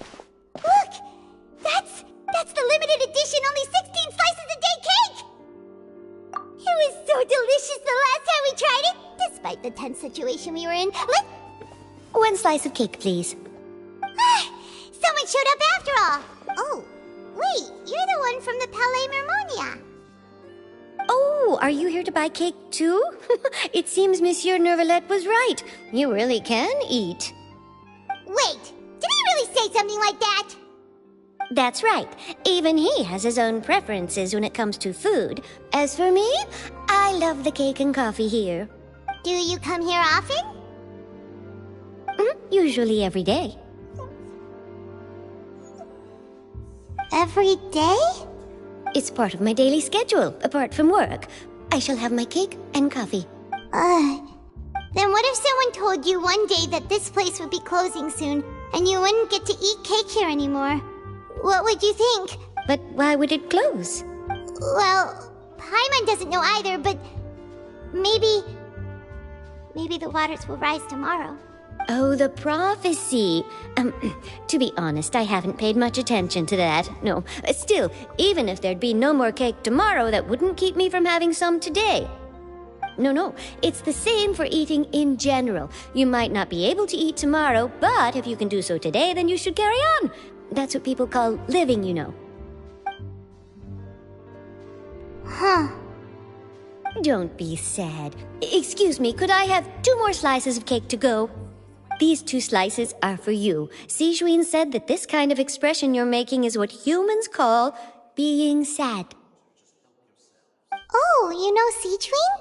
I sure do. She was born before me, and she sometimes comes to the surface to teach us things about humans.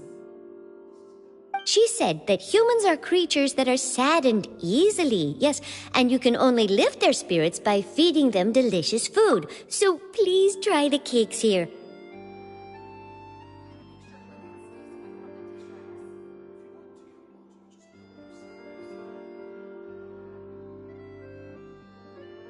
I've got something else to do, so I'll be going now. You two try to stay in a good mood after eating, all right? Bye.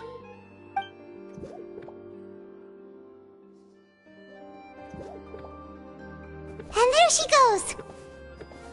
Alright, let's dig in. Paimon's sure this cake will be delicious. It's more delicious than last time! And the flavor gets even better with a sip of tea. Sure would be nice if we could always eat delicious food here. Forget about me. This is about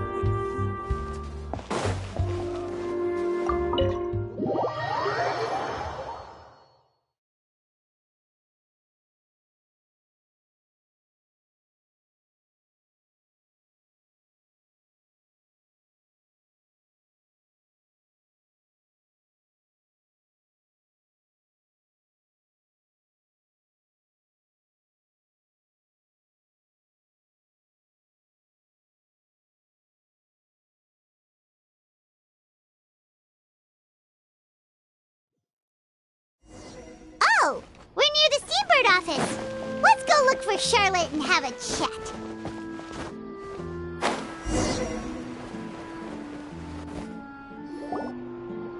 Wow!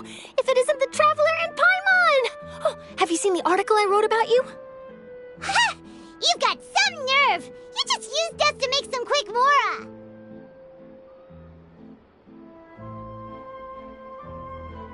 Oh, you needn't worry about that. I heard that you were in Poisson some time back, so I sent you a letter to discuss just that. It appears you didn't receive it, though. It's all right, though. I've set aside the amount intended for you. I've even set the table with some food. Really? Oh, you're the best! You're almost a little too easy to win over, Paimon. If I were a journalist with ulterior motives, you'd be in trouble now, you know. Oh, Paimon knows you're not like that. Still, what brings you here all of a sudden? Were you looking for me? A friend of ours met you a while back, and when she mentioned it, we thought of coming to see you. Her name's Mona. Ah, so you know Miss Mona as well. She's a guest columnist for our paper. Really good one, too. She's so young and already such a brilliant astrologist. So she mentioned me? What did she say? She said that you're a real daredevil of a journalist. Nice. In which case, can this daredevil journalist dare to request an exclusive interview with the legendary traveler and Paimon? Huh? So your article in the paper today doesn't count? Oh, of course it doesn't. That was more like live photography. What I'd like to do is dive... Yeah, are we even qualified enough? Why not? If I say you're worth an interview, then you're worth it. But not right now, of course. I'll need a few days to prepare. Oh, in that case, we'll just chat when you have the time then? Oh, so that's a yes? Ooh, splendid! I'll tell the editor-in-chief immediately. I'll have to apply for lighting, a venue, some props, and... Whew, so much to get done now. Talk to you later. Wait, Charlotte, Paimon's still got a question for you. And what's that? If, just for example, Fontaine were to be flooded tomorrow, what would you do today? Huh, that's the prophecy you're talking about, isn't it? I mean, I do hear about it often, but I've never once thought that the day could be tomorrow. If you're seriously asking, then I might try and think of a way to leave Fontaine. Oh, but I'm still a journalist first and foremost. That means I have a duty to be reporting from the scene. And secondly, I wouldn't forsake my homeland that easily. From what I've seen, most people don't know what they'd do should the worst come to pass. In truth, it might be better just to behave like normal rather than worry over such an end. So in all likelihood, I'd probably still be prepping at the office for that interview of ours. I know what you're thinking. That sounds a bit sad, but I've always believed that it's best to do what you enjoy. Just think about it. If this nation really were to be suddenly destroyed tomorrow, but I still successfully finish an exclusive interview with a truly unique person, then the story I would wind up writing would truly be timeless. And then do you know what I'd do? Well, I'd write that story, send it for printing, and use messenger pigeons to get copies out to the various nations as soon as possible. I'm not a dreamer, nor am I a workaholic, but I do love my job, and I'd be proud of leaving such an article behind. I guess you could say that I was born to be a journalist. But anyway, that's my answer. And on that note, I'll get back to my preparations. That's so nice. Anyway, let's go and take a look at the sea, shall we?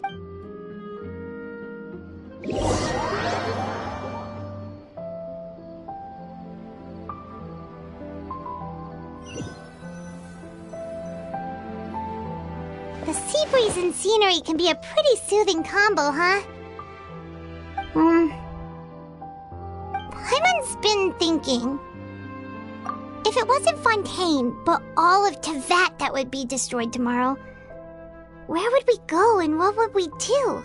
No, Paimon should ask, if you could choose, what would you like to do?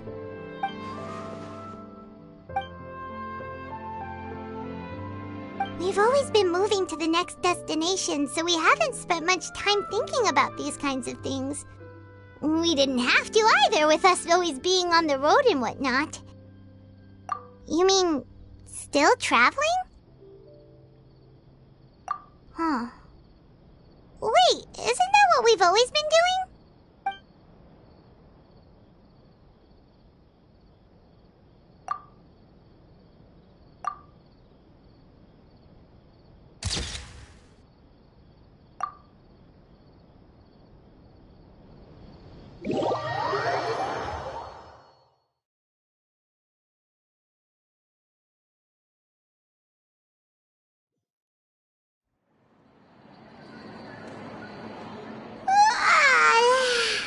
Feels like you'll grow mold if you stay here long enough.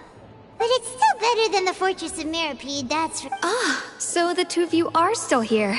Oh, you're from the Palace? Yes, I'm Isadora. Monsieur Nervillat sent me to look for you two before. I heard that afterward you went to the Fortress of Mirapede. Not at all. I'm well aware that you're friends of his. Actually, I'm here to pass a— Yes, inside the Opera House. The Maréchaussée Phantom has declared the incident a small-scale riot. A riot? Well, that said, I don't personally think it was that serious. Lady Farina was watching a performance at the Opera House, and while she was resting during an intermission, some other audience members suddenly started harassing her, loudly accusing her of doing nothing about the prophecy crisis. And before she could respond, others started to join in. The crowd continued to grow, and protests against the Hydro Archons. So people have started to put the blame on Farina. Guess they finally found an outlet for the pressure they've been under due to the prophecy. I agree. People will naturally rely on gods, as is customary. But the moment people feel threatened, gods are also the first to be blamed. So what happened after that? Is Farina okay? Seeing that the situation was spiraling out of control and that further argument was pointless, she claimed that she'd gotten tired of this and left. The Marechaussee Phantom had their hands full maintaining order and did not catch where Lady Farina had gone. So, you mean That's right. The Marechaussee has dispatched many people to search for her. That said, I don't think there's much to work. Good. Monsieur Nervillet sent me to tell you. Don't worry, this is more than enough to go on. Ah, is that so? Well, alright then. Well, sounds like we should hurry over to Poisson then. If we know Farina, she won't try to fix things in this situation.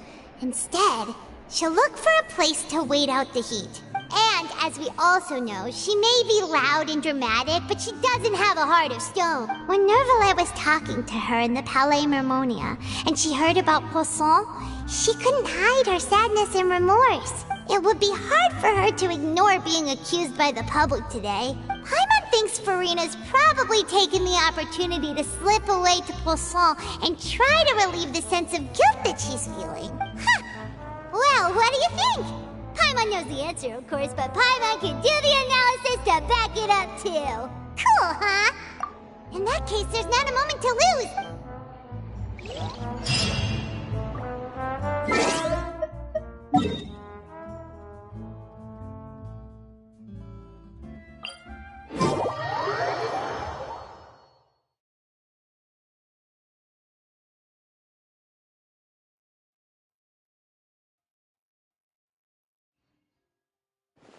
This place looks deserted. Could Farina really be here? Let's try to find her as soon as possible.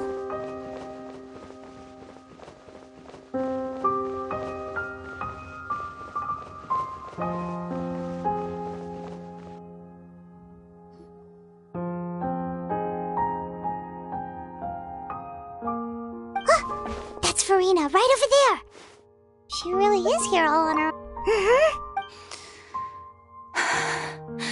Should I just give up? This is all meaningless. What was meant to happen did happen after all. Everyone's dead. I'm sorry. I am so sorry. Give up, Farina. There's no point in holding out. I'm sorry, but what can I even do other than to repeat meaningless... Who's that? Don't worry, Farina, it's just us. So it is you, blonde traveler from another land. Why, I almost thought you were someone from that mob of my ignorant subjects, come to kneel and beg for my forgiveness. Farina, you were crying just now, weren't you? The tear stains on your face are obvious. What do you mean, tear stains? Who did that uncivilized rabble think they were? Disturbing my enjoyment of... They even dare to tout their Archon! I must teach them a lesson. Oh, and I'm sure Neuvillette and those people from the Marechaussee Phantom are freaking out right next to them, too. Of course not! Hey, there she is! The Hydro Archon's over there! Quick, after her! Farina, those people seem to be after you. They are? They're just some that's against the rules. I can't let them get their way. Farina just ran off! Quick, we have to catch up!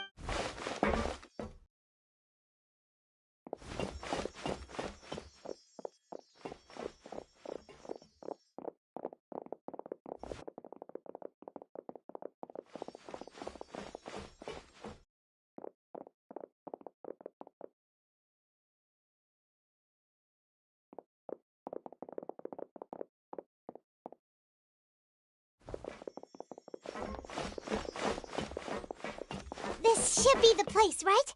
Hey, Farina! There's a good hiding spot over here. Quick, come to Paimon before the rest of them catch up to you. What is this place? Hurry, they're almost here. Fine. I suppose haste is warranted. Lead the way.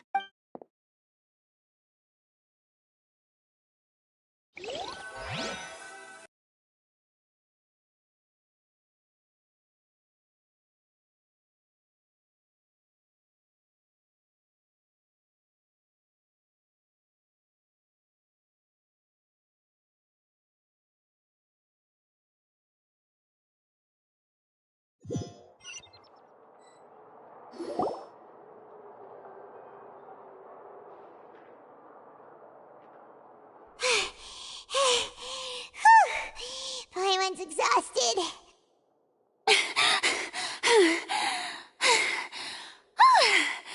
I'm so tired. I totally thought they had caught me. No, I mean, I merely gave in to the sheer enthusiasm they displayed.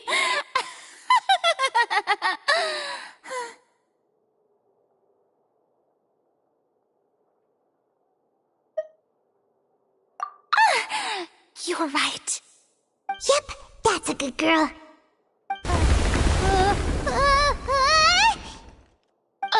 What's happening? The ground's shaking. Is it an earthquake? Yeah, a quake of this kind preceded the flooding in Poisson, didn't it? It can't be. It's happening again. Well, there's no need to worry too much about that. Neverlette's made some emergency plans, so the evacuation should go a lot smoother this time. Yeah, I hope you're right. But the people of Poisson, they've already...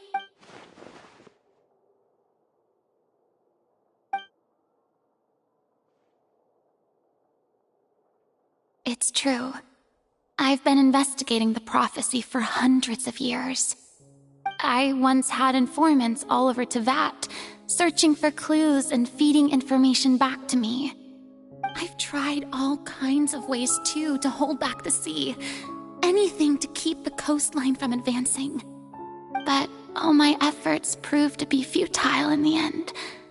Really, the truth has been clear to me for a very long time. We cannot make an enemy of the divine. No matter what we do, the will of the heavenly principles will have its way, and the prophecy shall be fulfilled. Give up. I do love the sound of that phrase. It would mean finally coming to terms with fate, but also for me to finally be free. Indeed, I've thought about giving up so many times, especially after we almost lost Poisson. Fate is really unreasonable, isn't it? It has no heart and obeys no rules. The prophecy has only just started to come true, and so many people have already lost their lives. But just now, it all became clear to me. I still don't have the right to come to terms with fate on behalf of everyone else. As long as the final moment hasn't come, it's still not too late. Don't worry. I will keep hope alive for everyone until the very end. Well, that's enough for now. I got the impulse to play the stricken maiden, but honestly, considering my rank and station, that wasn't a good fit at all.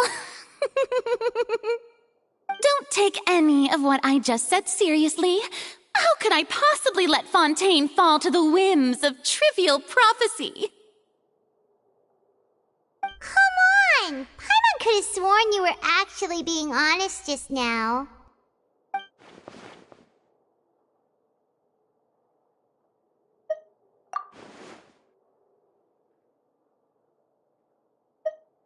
Share my burden. That's impossible. It was fated right from the start that this would be my duty alone.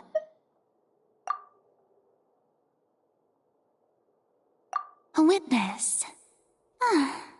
Yes, I've heard that you came to Tevat from beyond the stars, yes. In other words, you never belonged here. And if Tevat is, in its entirety, a show on a stage, then you're just a spectator, aren't you? If that's the case...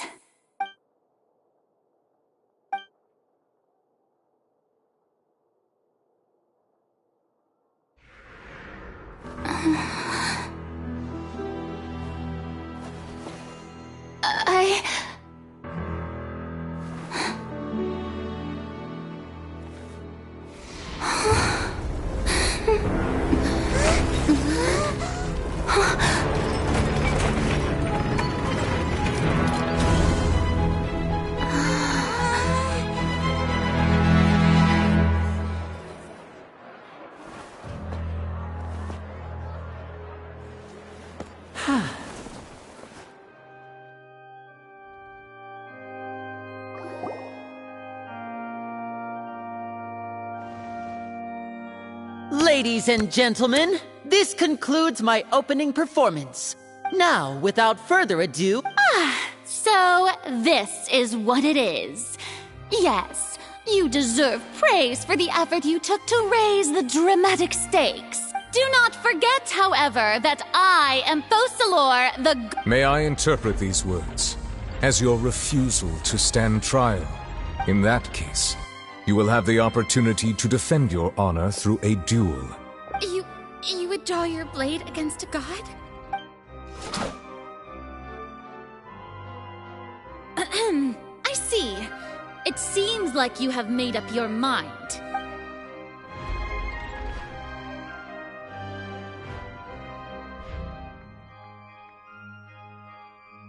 Paimon can't believe it. She just surrendered. What the heck is going on? Did I just see an Archon surrender to a... Wow, how utterly... Lady Farina, what... It would seem that there has been a misunderstanding. To be clear, the raising of both hands... Looking for excuses again, huh? I raised my hands just now to... I will admit that I've been running away for a long time. I'm sorry, everyone. I was unable to protect the people of Poisson. It is my duty to stand trial for my crimes. You are not the only ones to be disappointed in me. I, too, am exceedingly disappointed in myself. But now, I, Farina, will use this trial to show the world the true meaning of justice! This time, I will protect you. Applaud and rejoice. Mark my words, this shall be one of the most exhilarating and brilliant shows ever to grace the stage of Fontaine! Woohoo! Oh, now... Why does it feel like Farina just took over the whole thing? Also, even though she's still acting super dramatic... All right, then. Who will be my... The court asks the prosecutor to please take the stand. Is that so? Very well. Then please speak, witness of Tevat, my accuser and fated opponent.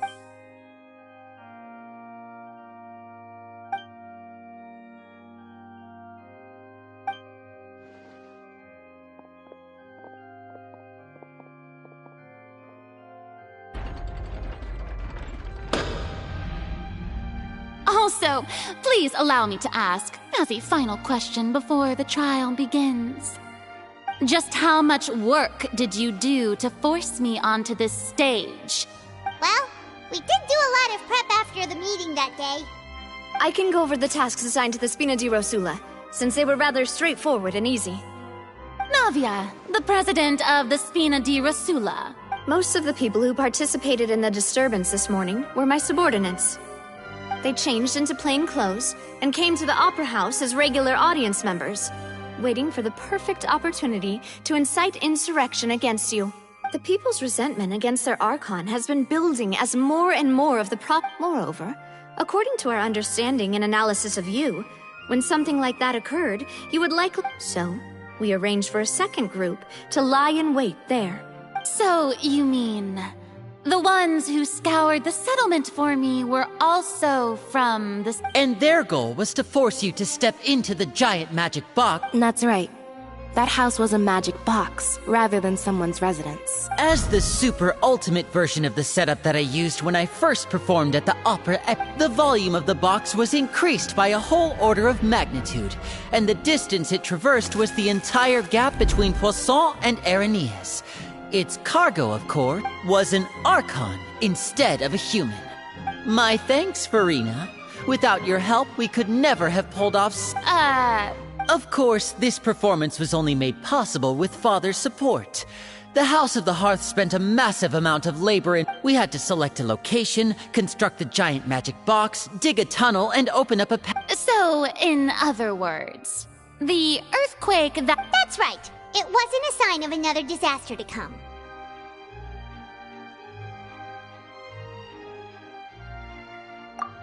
Then, I can guess Nervilette and Cloran's parts. You gathered a crowd, prepared a stage, and made sure that the champion duelist would be immediately ready for a fight. Also that as soon as I appeared on the stage, the trial may commence without a hitch. Am I right? Yes, that is correct. Well, Clorand, I must commend you for your courage. Only the most outstanding champ... Thank you. As for you, traveler, I suppose your role was to keep me distracted with conversation once you found me in Poisson. You'd make sure that I didn't notice anything amiss before revealing yourself as my prosecutor once we'd arrived onto the stage. Oh?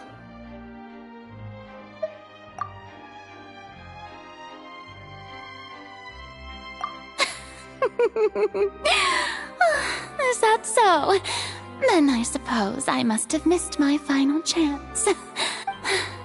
It's fine. It matters not. What's done is done. The stage is already set, so there's no reason to disappoint the audience. Trial through to the very end.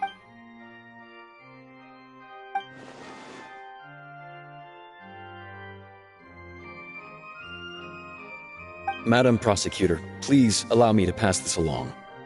This is a document that Miss Charlotte applied for and received permission to share with you during the trial. According to her, it should speed up the proceedings. Huh? Charlotte wanted to give us something? Oh, so she's here too! Hey, Charlotte! Oh, let Paimon see. Isn't this the exclusive interview that she did with us before? Wait, then that means this document is a perfect timeline of everything that's happened ever since we stepped foot in Fontaine! So in other words, we can refer to this anthology of evidence every time we want to use something from our journey as evidence for an argument! Let's quickly confirm the information in it. Just think of it as a refresher, alright? You defeated the... I didn't think this is the first time Monsieur Nervilette had a difference of opinion with the oratories. The words of someone as extraordinary as a witch.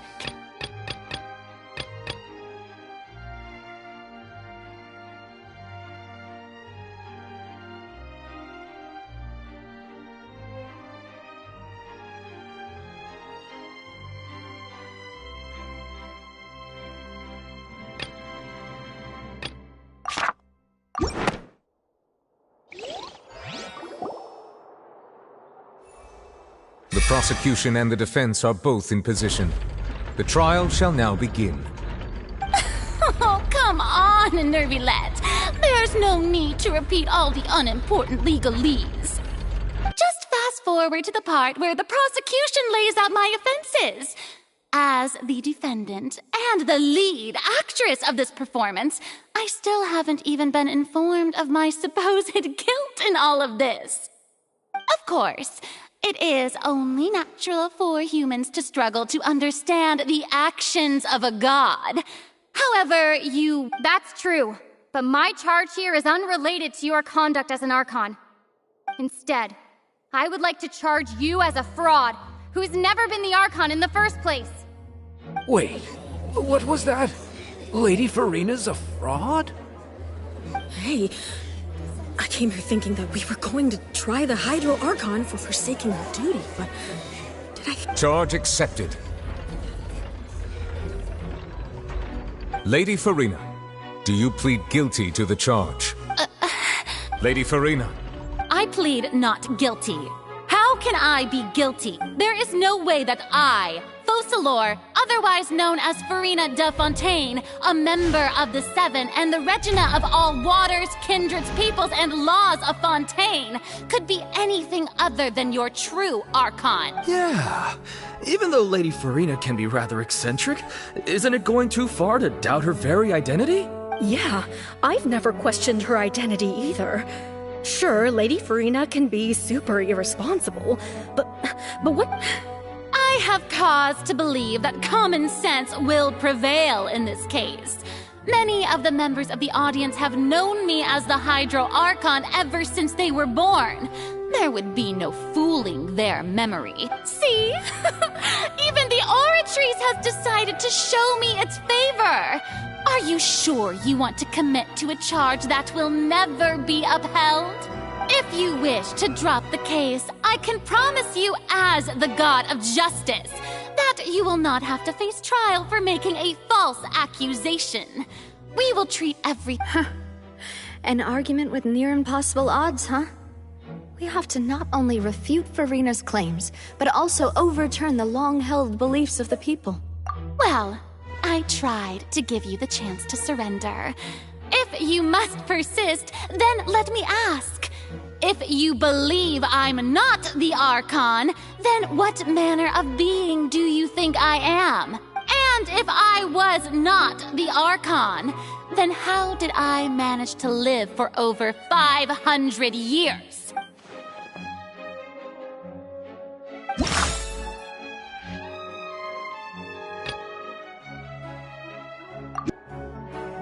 First of all, you may be a member of another long-lived race, which would allow you to naturally possess an extended lifespan. And Who gave you that idea? Was it the knave? You'd sink so low as to use a harbinger's words against me. A curse? I once thought it possible that the aura of an Archon might naturally resemble a type of curse. But in light of this claim, perhaps what I sensed was not your divinity, but a curse after all. You sensed it too, huh, Nervalet? Lady Farina is actually a human? Well, it is true that it's extremely difficult to tell humans and gods apart just by looking at them. It's not impossible.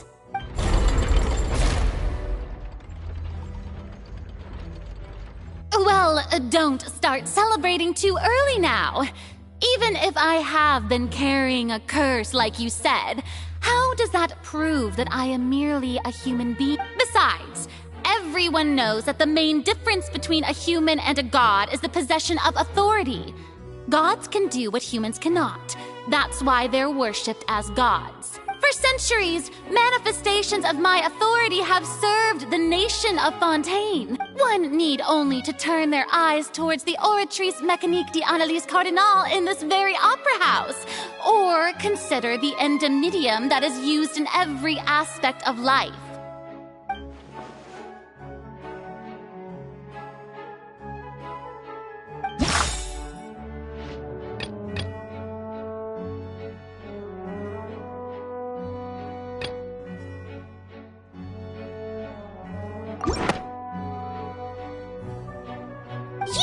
But weren't you as confused as all the rest of us when the Oratrice declared Child to be guilty without any proof? Otherwise, you should have come up with a good explanation for that by now. Didn't I make myself clear at the time? The decisions of the gods are naturally difficult for humans to comprehend.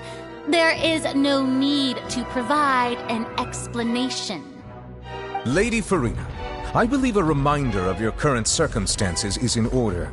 While the court is in session, The principles of justice and the law must come before all else. While you are an Archon, you are also first and foremost the defendant in this trial. You will prove yourself unable to defend against the prosecution's charges if you continue to withhold vital information against the rules of the court. I never thought you'd use that kind of rhetoric against me. That was no trick of rhetoric, Lady Farina. I've merely reiterated the rules of the court. Rules that all should respect and follow. So, you neither knew why Child was declared guilty, nor did you understand the structure and operations of the Oratrice. Instead of having been created by you, the manifestations of authority you mentioned have been made by the real Hydro Archon, haven't— The real Hydro Archon? Well, now you're really losing me. It is true that I did not know why the Oratrice gave out a guilty verdict that day. But the Oratrice handed out that verdict unilaterally, and it has been operating independently ever since it was first created. You can't argue that just because a divine creation is flawed, that the god behind it must also be no god at all. She's still throwing out all kinds of excuses. Seems like she's confident that we won't be— My power as an Archon. There are many ordinary citizens in the audience. How can I just carelessly demonstrate the formidable power of an Archon? If that poses a concern, I'm prepared to extend my protection to the audience. You don't need to go that far.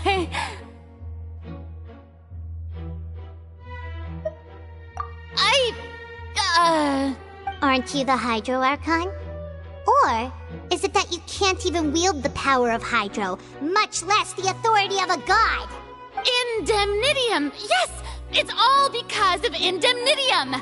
All Archons derive their power from the faith of the people, and I've converted the people's faith in justice into Indemnitium. Thus did I give up all of my divine power to provide everyone with energy for their daily lives. Have you ever seen a more magnanimous god? Isn't that a huge stretch? Yeah, no matter how generous an Archon can be, how could they give up all their power? Can a god with no power even still be called a god? It seems like nobody's buying Farina's excuse. Hey, come now, everyone. Please don't stare at me as if I was a liar. I'm still the same Farina you knew, right? The one that you loved. Shouldn't you want to believe in me? Please? You've got to believe me. If what the prosecutor said is true, she really has committed a grave offense. Did she deceive all of us? And all of our parents and grandparents too? And all of our ancestors? Ever since they were born? Enough! That's enough. Tell me then, if I'm not the real Hydro Archon, then who is? If you have no evidence of another Hydro Archon's existence, nor can you find anyone who can back up their claim to be such, then what grounds have you to say that I'm not actually the real deal? Wow, she came up with yet another argument. How can we refute her now? Seems like she really doesn't want to give up.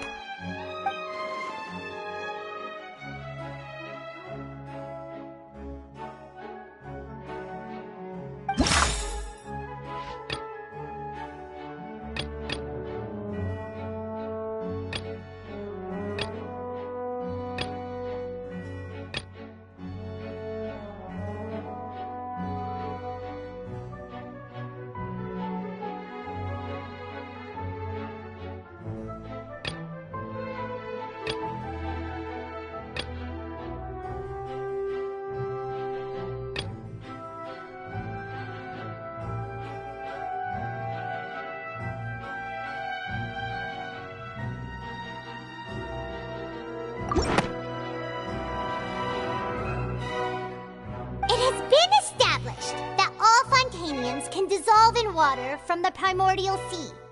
And that means Since you insist on claiming to be a god and not a human, then there's a method that you can use right here and now to eliminate all suspicions of you being the latter.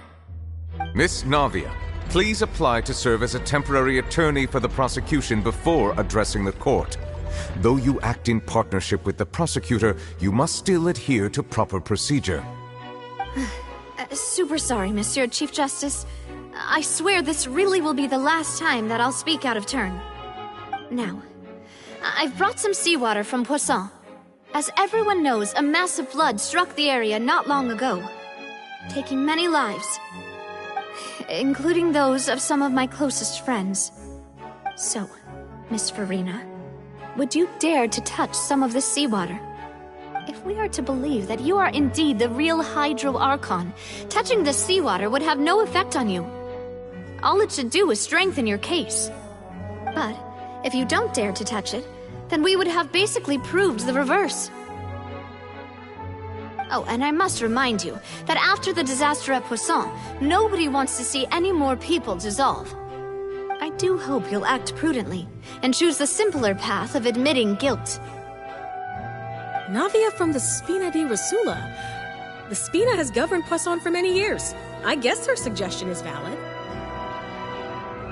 If Lady Farina is indeed just a human, she's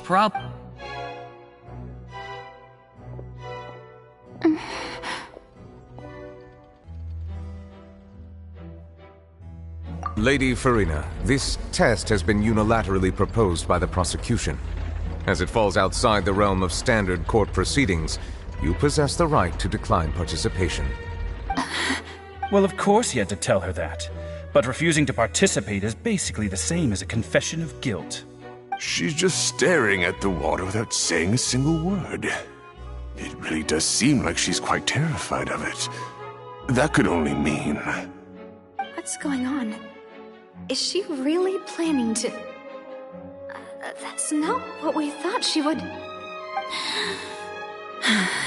Due to the inherent risk of the test, Lady Farina... Hey!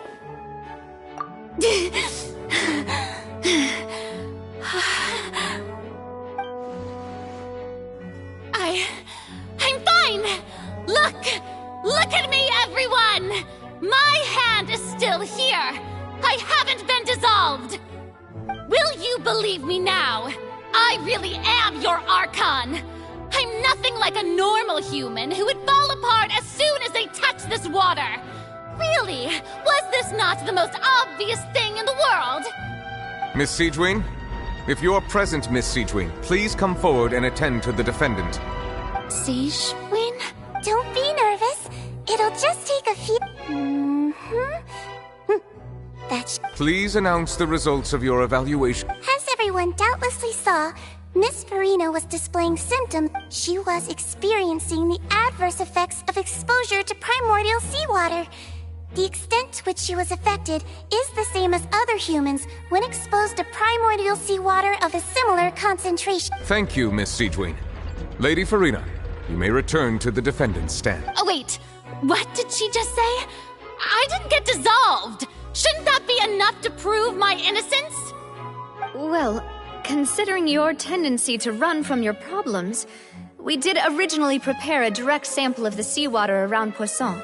However, after extensive discussion, we exchanged it for a sample that is not concentrated enough to dissolve an actual human.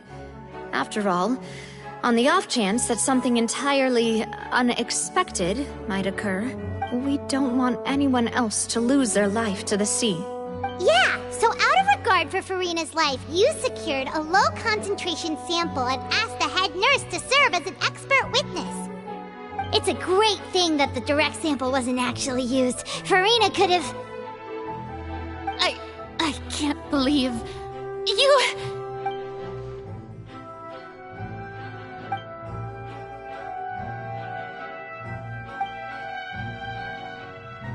Listen to me, everyone! Please don't give me such cold and disdainful looks! What happened just now didn't prove a single thing! Think about it! How can you conclusively prove that an Archon can't also be affected by the primordial seawater? Also, if I was really just a human, why would I dare to just put my hand in that kind of water?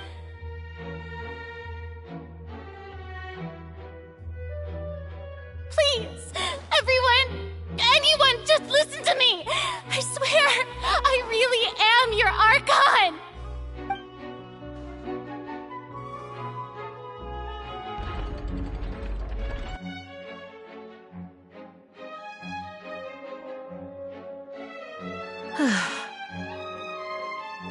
I don't think anything she says at this point will sway anyone. The odds are just too stacked against her now. With all the things that have been said, Paimon doesn't think there's any way left for— I believe the time for arguments and presentation of evidence has come to an end. If there are no objections, we will move on to the final judgment.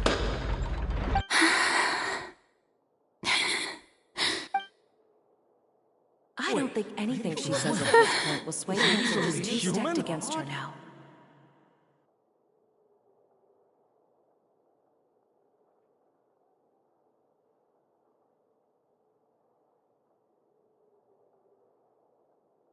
In my capacity as Chief Justice, I shall now render judgment on Furina's misrepresentation of herself as the Archon of Fontaine. As a human who knowingly deceived her fellow citizens, Furina is guilty.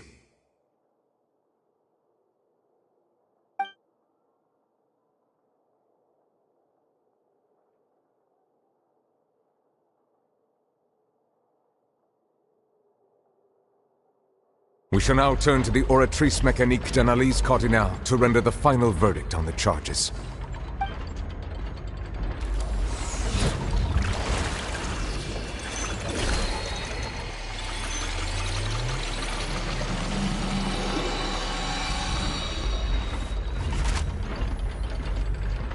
According to the judgment of the Oratrice Mécanique d'Analyse Cardinale, Furina is Well, what's wrong? guilty to be punished via the death sentence.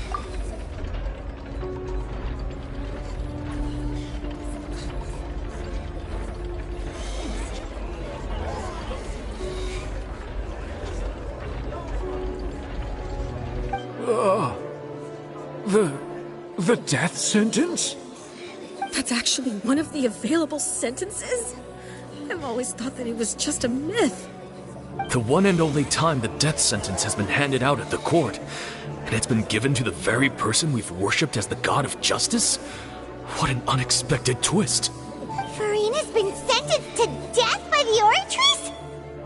We just wanted to use the trial to show her the seriousness of things so she'd tell us the truth. How did things escalate this quickly? This outcome is indeed quite strange. According to Fontaine's current definitions of justice, as well as its recommendations for criminal sentences, is this sentence really appropriate for the crimes that have been committed?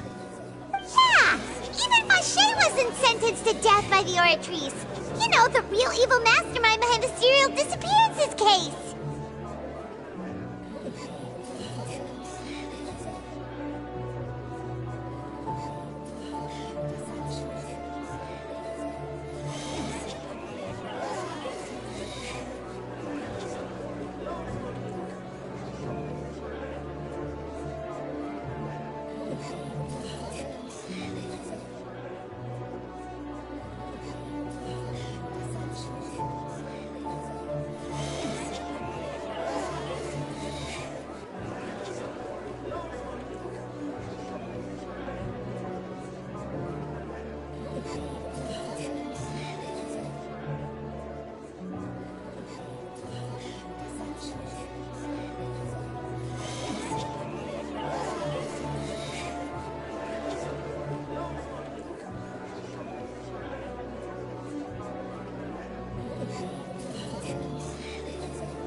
Indeed. Not only is Farina's sentence overly excessive, the very point of our trial today was also to prove that Farina has never been the Hydro Archon in the first place. But now, the Oratree seems to have deliberately invoked the title of the Hydro Archon. What does this mean?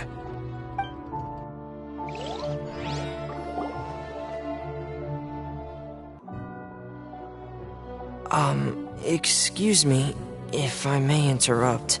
Is the trial still going? Fremine! You finally made it. I assume this means you've completed your mission? Mm-hmm. Any mission Father assigns to me will always be top priority.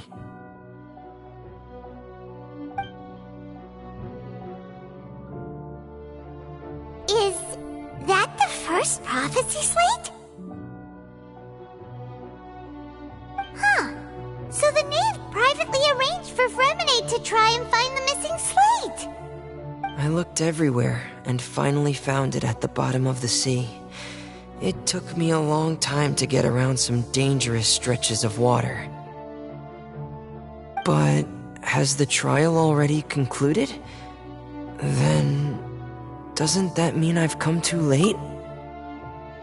Thank you for your hard work, Mr. Fremine. Please allow me to review the record left on the slate. Traveler, I believe that you have already seen the other existing slates, and would like you to come here and confirm their contents.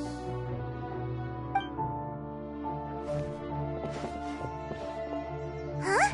So what do you see? What is it?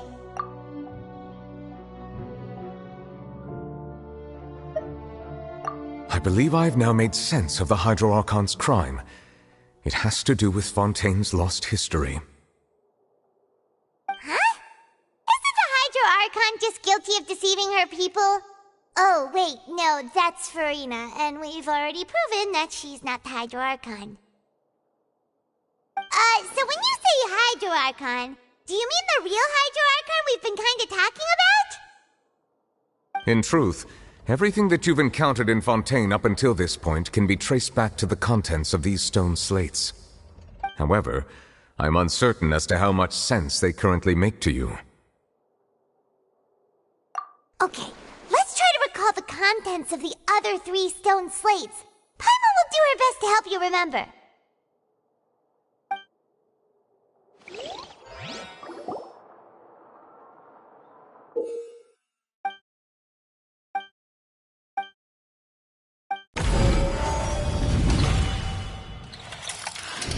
The first stone slate describes what you just said. It seems to show the previous Hydro Archon using her divine power, and then the Oceanids turn into humans.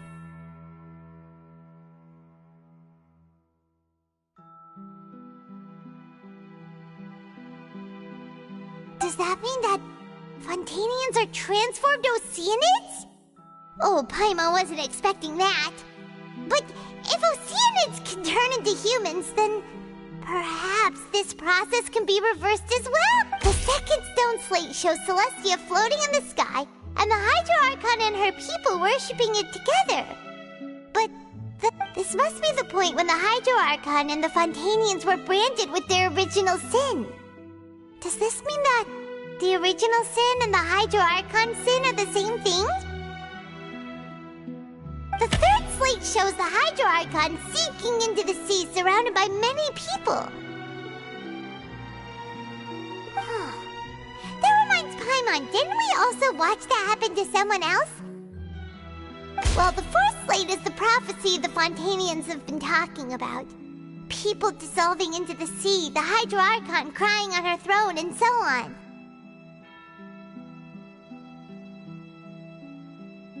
We didn't believe that such a crazy disaster could happen at first, did we? But after that incident, it was just a question of when and not if.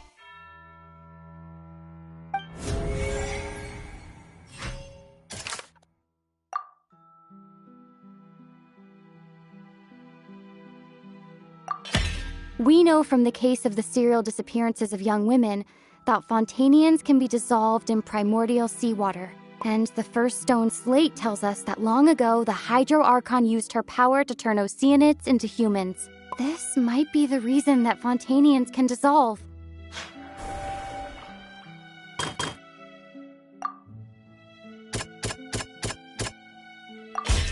Perhaps what is about to take place has all happened before. The true sin of the Hydro Archon that Nervilette mentioned, and the original sin cast down on the people of Fontaine by Celestia, as recorded on the stone slates.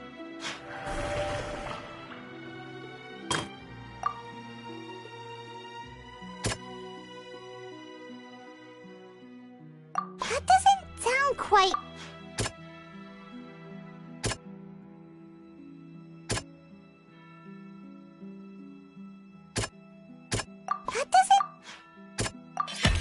It's not as simple as falling into the sea. When Navia fell into the sea, her consciousness was subjected to judgment. The stone slates show the people gathered around the Hydro Archon in the sea. Could that be alluding to the same thing?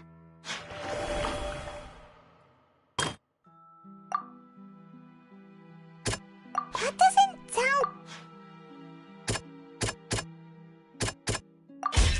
The prophecy from the stone slates found its way into society, but not many people believed it at first. The fortress of Meropide was nearly flooded with primordial seawater, which we know can cause Fontanians to dissolve. It seems increasingly likely that the prophecy may come true. If we hadn't dealt with it in time, things could have gone very badly. They'll dissolve into the primordial sea but won't cease to exist. Their essence will flow in the seawater, converge, and take the form of an Oceanid. The Hydro Archon was sentenced to death in court, shocking everyone present. Perhaps this means... Navia fell into the water inside those ruins, and she nearly dissolved. She was surrounded by the people of Poisson in a court within her consciousness, and was forced to take part in a trial meant to make her stay. The eruption of the primordial sea at the fortress of Meropide was the surest sign that the prophecy was about to come to pass no matter what. The prophecy's contents can all be verified by recent events. If we combine what we know together, loads of truths should come to light.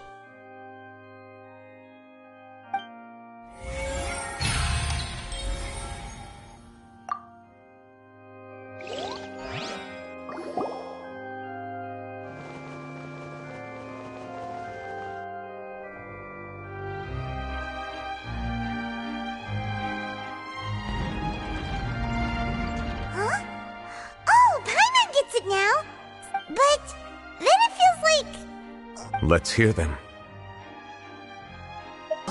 Linny, did you hear that? We're not real humans. All Fontanians were originally created by the late previous Hydro Archon, with Oceanids as their basis. The evidence for that can be found in how only Fontanians could dissolve in primordial seawater, and how all the girls Vacher dissolved were also turned into Oceanids. Oh, and according to Navia, when she was about to get dissolved, she also saw everyone gathered around for a trial, all of them in the shape of Oceanids. Indeed. Yeah, and it follows from the content of the first slate that she probably angered Celestia by creating humans without prior permission. That could also explain why the Oratrice judged the Hydro Archon to be guilty. It's to account for that ancient sin. The Hydro Archon's true sin was creating us? And yet, after many hundreds of years, the Hydro Archon's creations have turned around to try to judge the Archon within the Opera Epiclese. The twists of history are often the most unexpected of all. Yeah, isn't the image here just like when Navia fell into the sea? So wouldn't it be trying to show the image of the Hydro Archon also falling into the sea once the prophecy has been fulfilled in the fourth slate? In the end, the people will all be dissolved into the waters, and only the Hydro Archon will remain weeping on her throne. Only then will the sins of the people of Fontaine be washed away. Did Paimon get all that right? You've made some keen deductions. I must say, given how much you still don't know, it is impressive that you've already managed to connect so many pieces of the truth. However, while you were able to decode all the information on the slates, they've also been etched with an additional layer of hidden information using a different power source. When we were at the ruins, I tried to decipher the hidden information recorded in the slates. But since we only had 3 slates at the time, I was unable to come to a full conclusion. Now that the slate collection is complete, I shall make another attempt to decipher the narrative recorded within. If everything goes well, we should finally be informed of the unadulterated truth.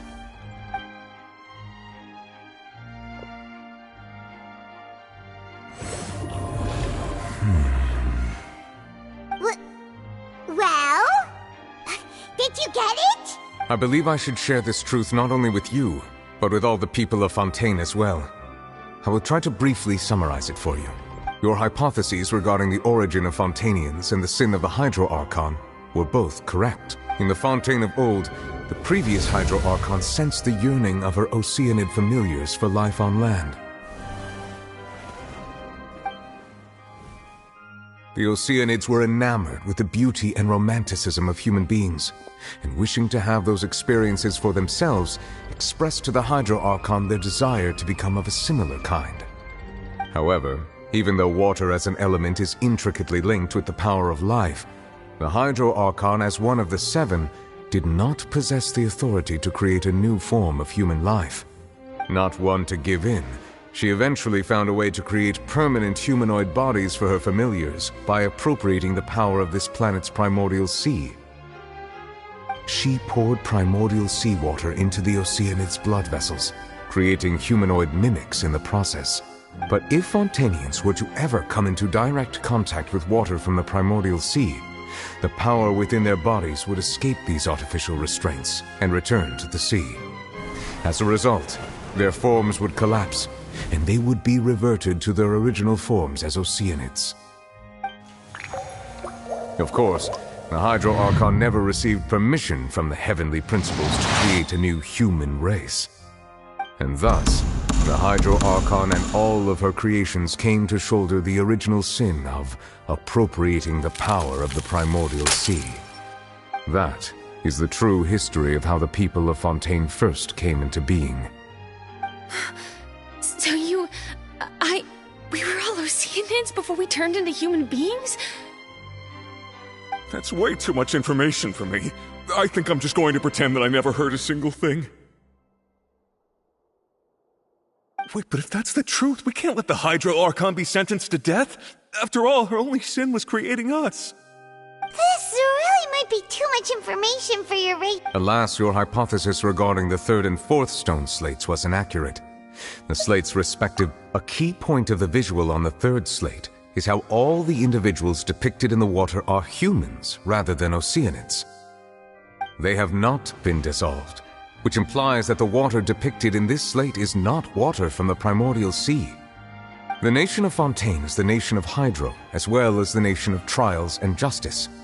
Instead of being the literal element, the water in the scene symbolizes judgment and justice. You may also recall Navia's experience. When she fell into the sea, her consciousness was surrounded by that of many others who intended to hold a trial to determine her fate. Therefore, the meaning of the 3rd slate is that the people of Fontaine shall try the Hydro Archon at the court of justice. Yes, it refers to our present situation. I think I'm following now. So, what you're saying is, even though we decided to put on this trial to avoid fulfilling the prophecy, in truth, everything we've done has happened exactly as the prophecy foretold. So now, it seems, we're the ones making sure it comes true. What should we do? Huh. No matter what, the prophecy will be fulfilled. Is this what it feels like to be a prisoner of fate? If that's the case, does that fourth slate will also be fulfilled soon? Traveler, I would like to point out another small fallacy in your deductions. About the fourth slate, you probably thought that the eruption of primordial seawater beneath the fortress of Meropide served as the surest sign that the prophecy was about to come to pass, yes? However, I believe that rather than being a sure sign, that eruption could in fact only be a small warning of something far worse to come. As for the root cause of the catastrophe, I believe you've already encountered it once before.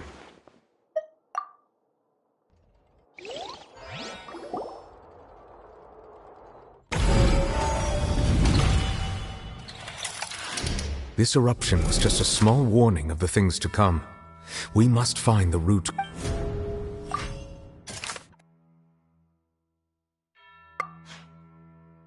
That doesn't sound... It was both dream and reality. If we're talking about a true culprit, that could only be that thing inside the primordial sea, right? The truth, the original sin, the trial, and the root cause of the disaster.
That was way too close! How did that thing just burst into the Opera House? Wait, was that the huge whale you saw in your dream? So we've met it at last. I understand very well why it has chosen to make an appearance here. That whale does not belong to Tevat. It is a monster that has traversed the stars, weeping all the while. It has been greedily consuming the energy from the planet's primordial sea, using it to grow. That is the main cause for the rising sea levels. And once it has finished consuming all of the energy contained within the sea, its next step will be... You said that when the Hydro Archon first created Fontanians out of Oceanids, she filled their blood vessels with primordial seawater. Precisely. That whale finds the blood of Fontanians nigh impossible to resist. Therefore, when it left the primordial sea, it decided to make its next stop a packed opera house full of food. Food in the form of Fontanians. We just barely managed to push it back, right? In that case, won't it come back to target the people again, once it's managed to recover its strength? That is correct. Indeed, it is more accurate to say that we should thank that Harbinger for buying us some time. Without him, the whale would have likely come onto land far sooner. From the way he looked, he must have been fighting the creature for quite a long time. That battle maniac. We've always known that he had a special connection with that whale, but we definitely didn't expect it to help us out like this. Anyway, now that we know that this whale is the actual cause of the disaster recorded in the prophecy, All we need to do to stop the prophecy would be to find a way to beat it up, right? It is too late. It had already absorbed too much of the Primordial Sea's energy before we could notice it. At this point, it has become practically integrated with the sea itself. Even if the entirety of Tevat were to be destroyed, it could still survive and swim off towards some other world. That's not something I will accept. We've already done everything we can, and we even found the true culprit. We've come so far. You can't just tell me that the last hurdle is some impossible foe. That's just not fair. Indeed, that's not how a grand performance should end. I'll fight it to the end, no matter what. So the prophecy will be fulfilled no matter what, huh?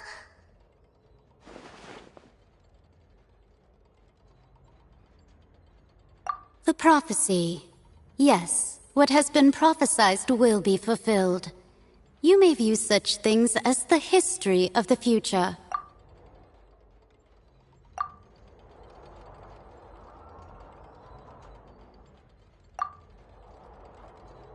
Just as prophecies are usually only the future as seen from the perspectives of the gods, could things be happening in hidden corners where the gods' gaze does not fall?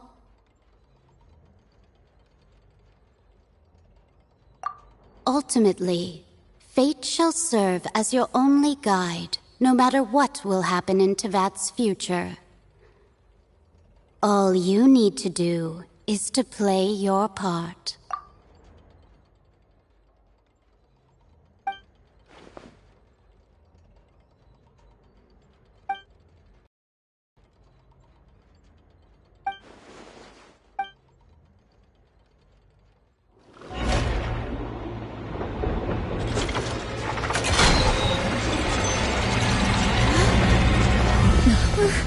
What's happening with the oratories? I believe it is preparing to carry out the death sentence.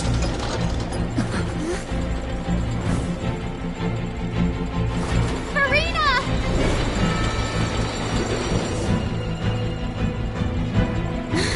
No, I still need answers.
You...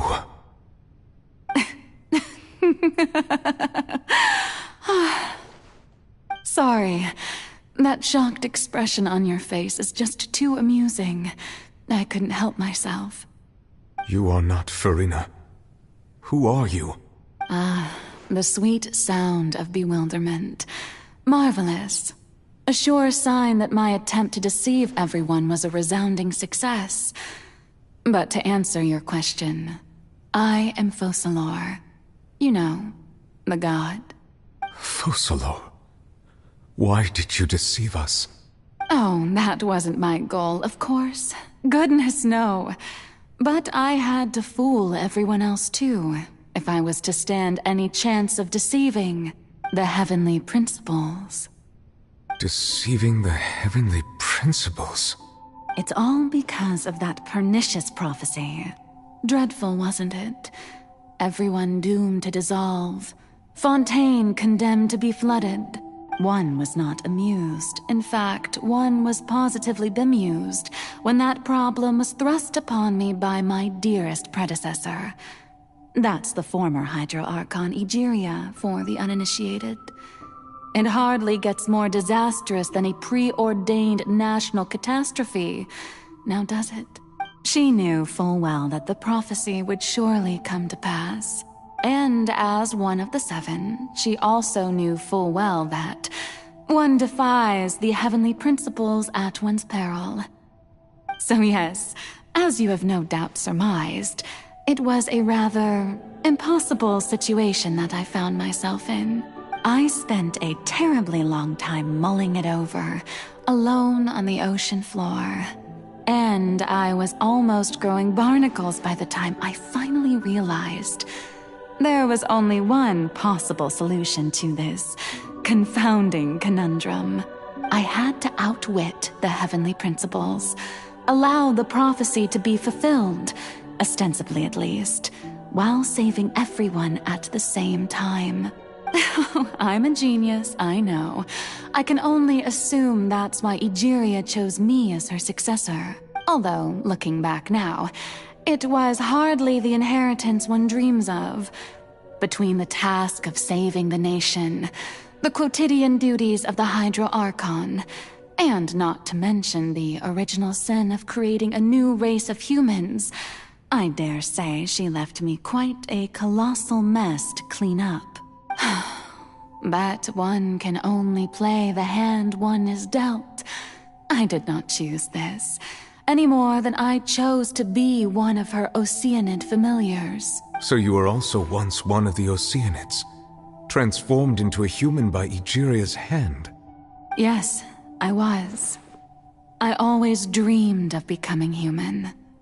And I still do, even now.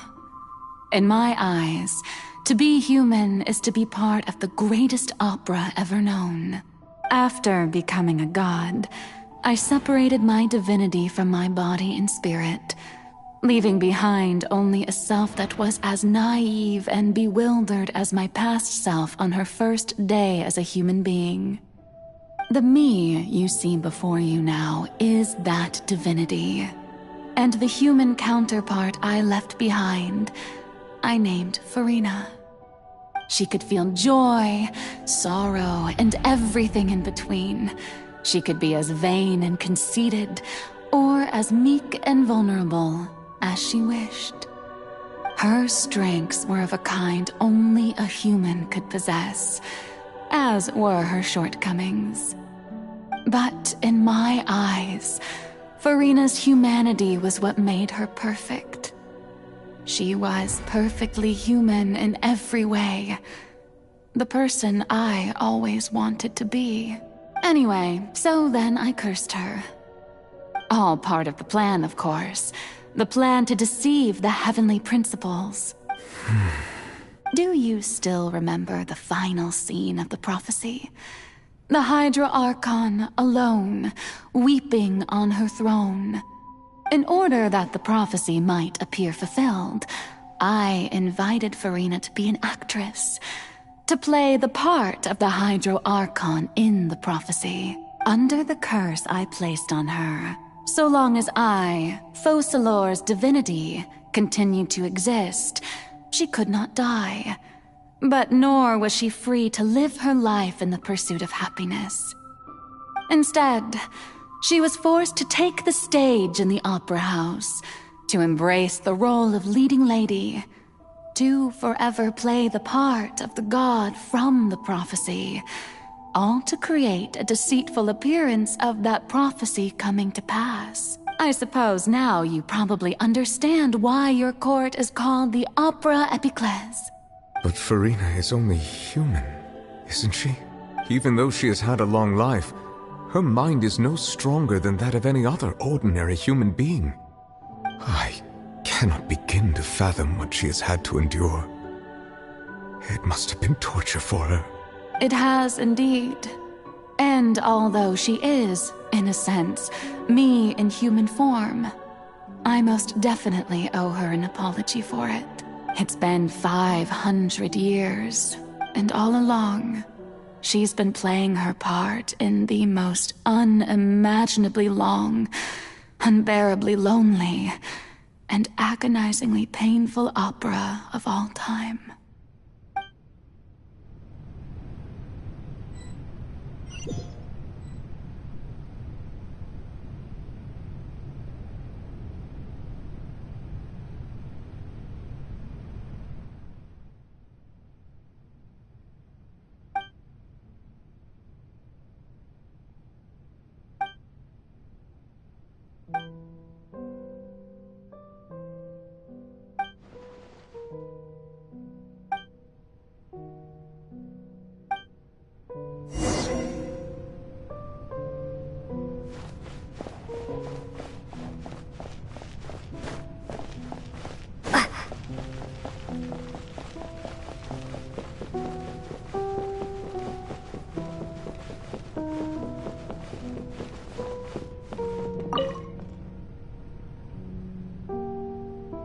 Oh?